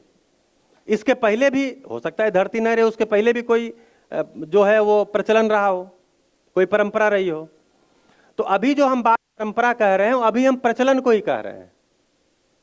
ठीक है, तो परंपरा शब्द चूंकि मतलब जैसे अब मुझे ये चिपका नहीं था ऐसा कुछ, इसलिए मैं बोल रहा था, तो अभी प्रचलन बोलूंगा, उसमें क्या दिक्कत है? प्रचलन में नहीं है। प्रचलन में तो रूप पद धन बल ही है। पद को पाने के लिए कुछ भी करना, धन को पाने के लिए कुछ भी करना, और क्या कुछ भी करना? धरती को बर्बाद करना, मिट्टी को बर्बाद करना, पानी को बर्बाद करना, हवा को बर्बाद करना। ये सब पढ़े लिखे लोगों ने किया है, अनपढ़ लोगों ने नहीं किया है।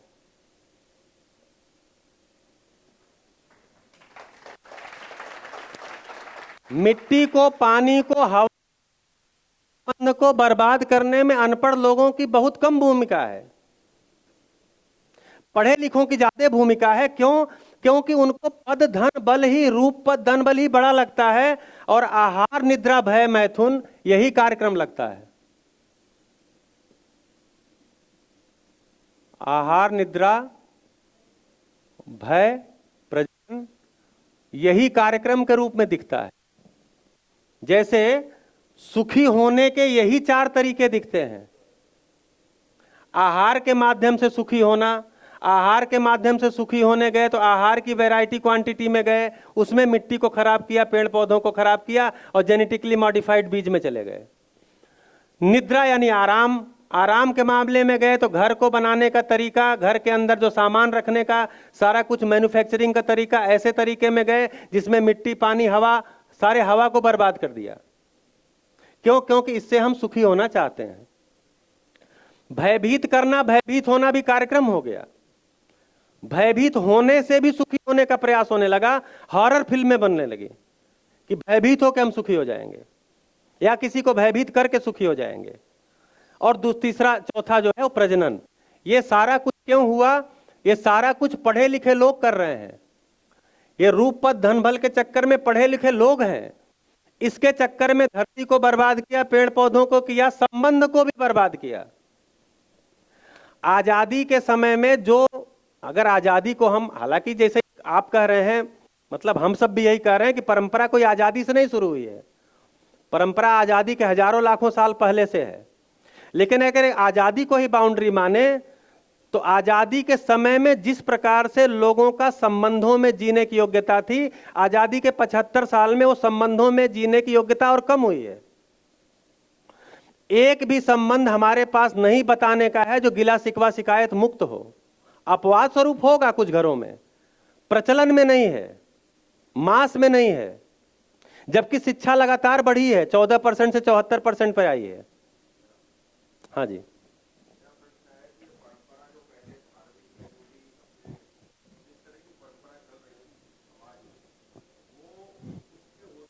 पतन क्यों हो रहा, उसके होते हुए ये आज मानव मूल्य का पतन क्यों हो रहा है? यदि वो उस परंपरा जो चली है, जितने भी अपने ज्ञान की परंपरा पूर्वजों से जो अपने को मिलती हुई आ रही है, उनका आज अनुसरण क्यों नहीं हो रहा है? भरोसा नहीं होगा। और आज की स्थिति में जो मानव अपन लोग जो हैं उस परंपरा को मान्यता उस मान्य क्यों नहीं कर रहे हैं और उस पर अमल क्यों नहीं कर रहे हैं? ये सबसे बड़ा प्रश्न जो है, उसका क्या कारण? ये 3 प्रकार के सुख की चर्चा किया था, क्षणिक सुख, दीर्घकालिक सुख और स्थायी सुख या निरंतर सुख। हाँ, लॉन्ग टर्म तो ये है, दीर्घकालिक। स्थायी मतलब सस्टेनेबल, कॉन्टिन्यूअस। तो एक्चुअली मुझे जो लगता है, मैंने अपने में शोध किया है, उसके पीछे का कारण ही है, जिस चीज पे आदमी को भरोसा होता है वो काम वो करता है।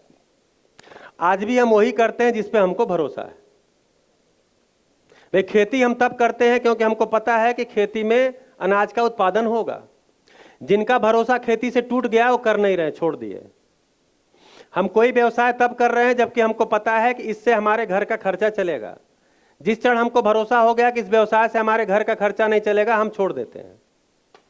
उसी प्रकार से जो धीरे धीरे जो प्रचलन में चीजें आई, उसमें जो स्थायी सुख नाम की कोई चीज है, निरंतर सुख नाम की कोई चीज है, जो इन चीजों से आता है, अहंकार मुक्ति और समय शून्यता और मोक्ष और समाधान से आता है। ये सारी चीजें जिससे हमको निरंतर सुख मिलता है, स्थायी सुख मिलता है, सुख की स्थिति में हम हो जाते हैं, अर्थात स्थित प्रज्ञ हो जाते हैं। मतलब ये गीता की भाषा में उपयोग कर रहा हूं। ये वाले चीज में आने वाली पीढ़ी का भरोसा नहीं रहा, क्योंकि उनको क्षणिक सुख जो तुरंत मिल जा रहा है, वो उनको लग रहा है यार सुख तो इसमें है, ये कहां बता रहे हैं दूसरे जगह। बढ़िया खाना खाया, हम सुखी हो रहे हैं। बढ़िया खाना खाया, हमको अच्छा लग गया, हम मौज कर रहे हैं। हम घूम रहे हैं गाड़ी में और ऊपर का विंडो खोल करके, ऊपर की सीलिंग खोल के और गाड़ी में फास्ट ड्राइव कर रहे हैं, हमको बहुत अच्छा लग रहा है, उसमें हमको सुख है। आप कहाँ बताते हो नहीं है? तो धीरे धीरे धीरे धीरे ये हुआ होगा। मुझे लगता है ये जो स्थायी सुख है, ये कोई भरोसे की चीज नहीं है, और ऐसा जीने वालों की संख्या भी घटती चली गई। जैसे बोले ना मॉडल, अगर हम 1000 साल पहले की, 100 साल पहले की, 50 साल पहले की, 40 साल पहले की, 200 साल पहले की किसी व्यक्ति की, देखिए सभी महापुरुष हमारे लिए पूजनीय है। किसी भी महापुरुष का अनादर नहीं है, क्योंकि सबने समाज में, शिक्षा परंपरा में, ज्ञान परंपरा में अच्छी चीजें आ जाएं, इसके लिए सबने बहुत मेहनत किया है। जैसे बुद्ध को देखेंगे, 32 साल की उम्र में उनको बोध हुआ, 78 साल की उम्र में उनका निर्वाण हुआ, और इस 48 साल में एक दिन भी वो बैठे नहीं है। तो हर महापुरुष ने काफी श्रम किया है, लेकिन अगर वो आगे मल्टीप्लाई नहीं हुए तो हम उनकी कहानी कितने दिन तक। जैसे कल चर्चा हुई थी कि हरिश्चंद्र एक उच्च कोटि के पात्र जिनका की कल चर्चा हुई थी, लेकिन आप लोग चूंकि नहीं थे, तो उच्च कोटि के पात्र जिनके की चलचित्र देख करके महात्मा गांधी जी की जिंदगी बदली थी, ऐसा उन्होंने लिखा है। आज वो हरिश्चंद्र नाम के पात्र हंसी के पात्र बन गए, मजाक में ला दिए हम। कोई आदमी बहुत सही बोलता है, अरे बहुत हरिश्चंद्र बनते हो, बहुत हरिश्चंद्र बनते हो। ये हम उच्च कोटि के पात्र को ऐसे विमर्श में ला दिए कि उसका हम प्रहसन में कर रहे हैं। क्यों? क्योंकि ऐसा मॉडल अब दिखता नहीं है। तो लगता है कि पता नहीं इसका अब क्या हो गया, लोगों का कहानी पर से भरोसा उठ जाएगा धीरे से। यार तो फिर आगे क्यों नहीं आए ऐसे लोग, फिर दूसरे ऐसे क्यों नहीं हुए, फिर तीसरे ऐसे क्यों नहीं हुए, मेरे मम्मी पापा ऐसे क्यों नहीं है, मेरे दादी बाबा ऐसे क्यों नहीं है, मेरा पड़ोसी ऐसा क्यों नहीं है। अगर ये अच्छी चीज थी तो आगे क्यों नहीं हुआ? तो आगे किसी कारण से नहीं बढ़ पाया, क्योंकि ये वाले मॉडल कम हो गए और क्षणिक सुख वाले मॉडल बढ़ते गए। क्षणिक सुख के सामान भी बढ़ते गए, इसलिए क्षणिक सुख वाले चीजों पर लोगों का भरोसा बनता गया। इसलिए क्षणिक सुख वाला जो काम है, रूप पद धन बल, इसमें लगे हुए ज्यादा लोग देखे गए। लेकिन आप कंटेंट बदल सकते हैं। चाहत तो सुख की ही है, आज भी है। इसलिए लोगों को लग गया सुख कैसे मिलेगा, आहार निद्रा भय प्रजनन। ये पशुओं में देखा गया कि पशु आहार निद्रा भय प्रजनन में नियंत्रित पाए जाते हैं, इसलिए इनको पशुओं का विषय बताया गया। हर पशु आहार में नियंत्रित है, उसको क्या खाना है, कब खाना है, कितना खाना है, कैसे खाना है, नियंत्रित। निद्रा में आएंगे, पशु को कब बैठना है, कब उठना है, उसका सब नियंत्रित।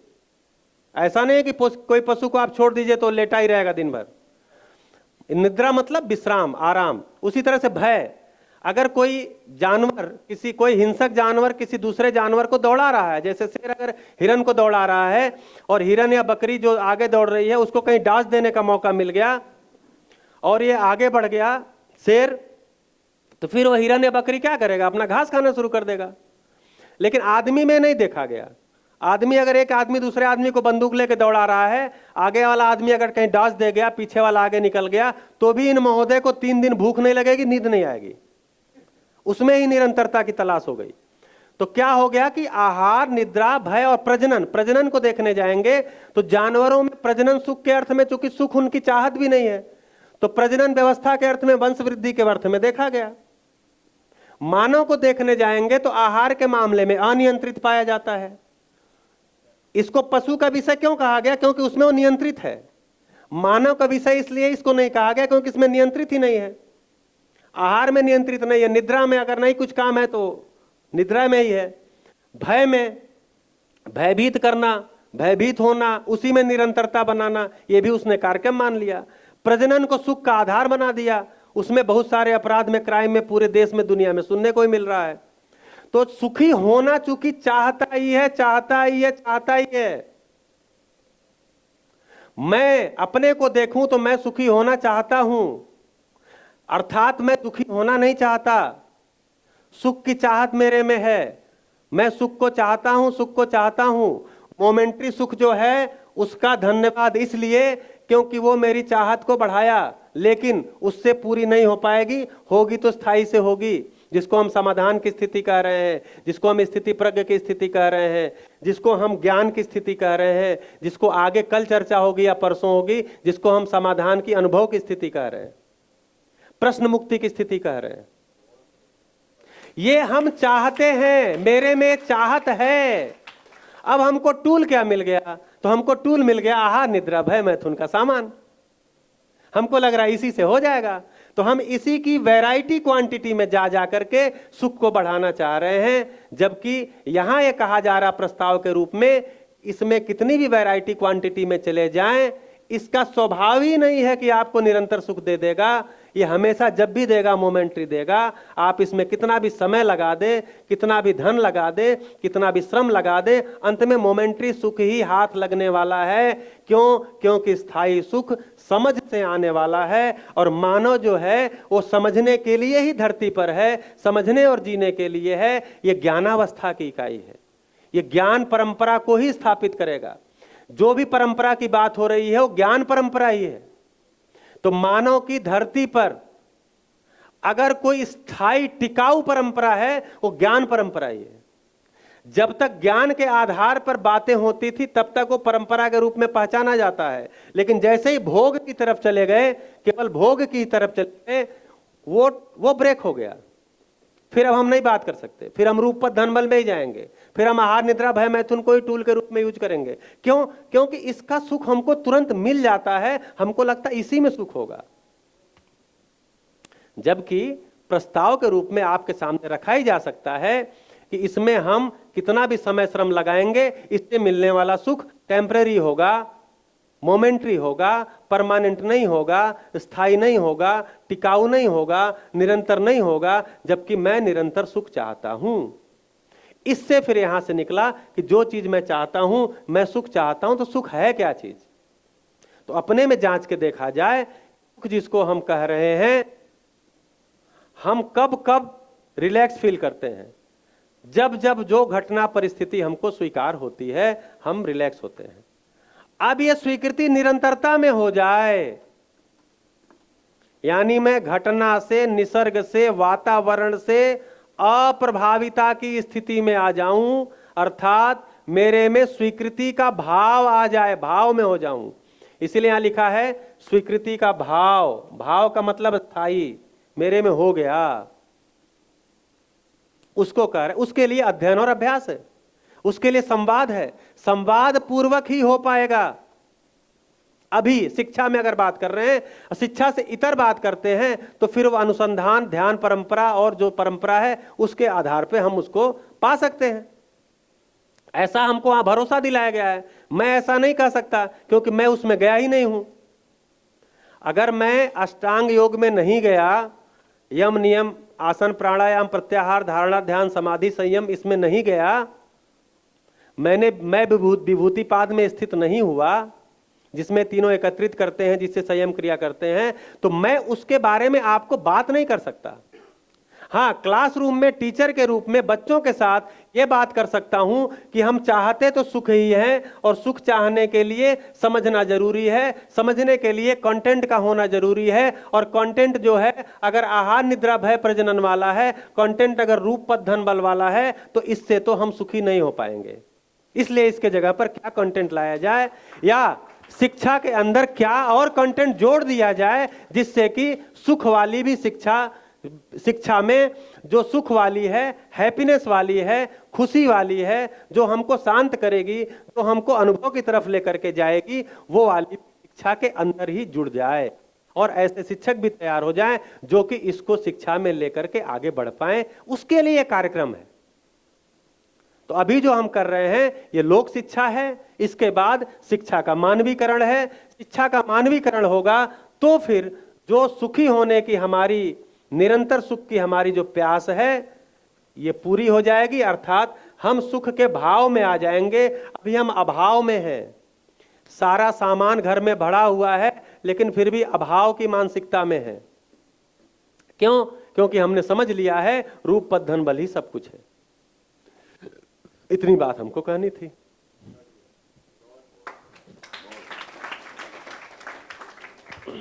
अभी इसमें कोर्स का केवल 5% आया है।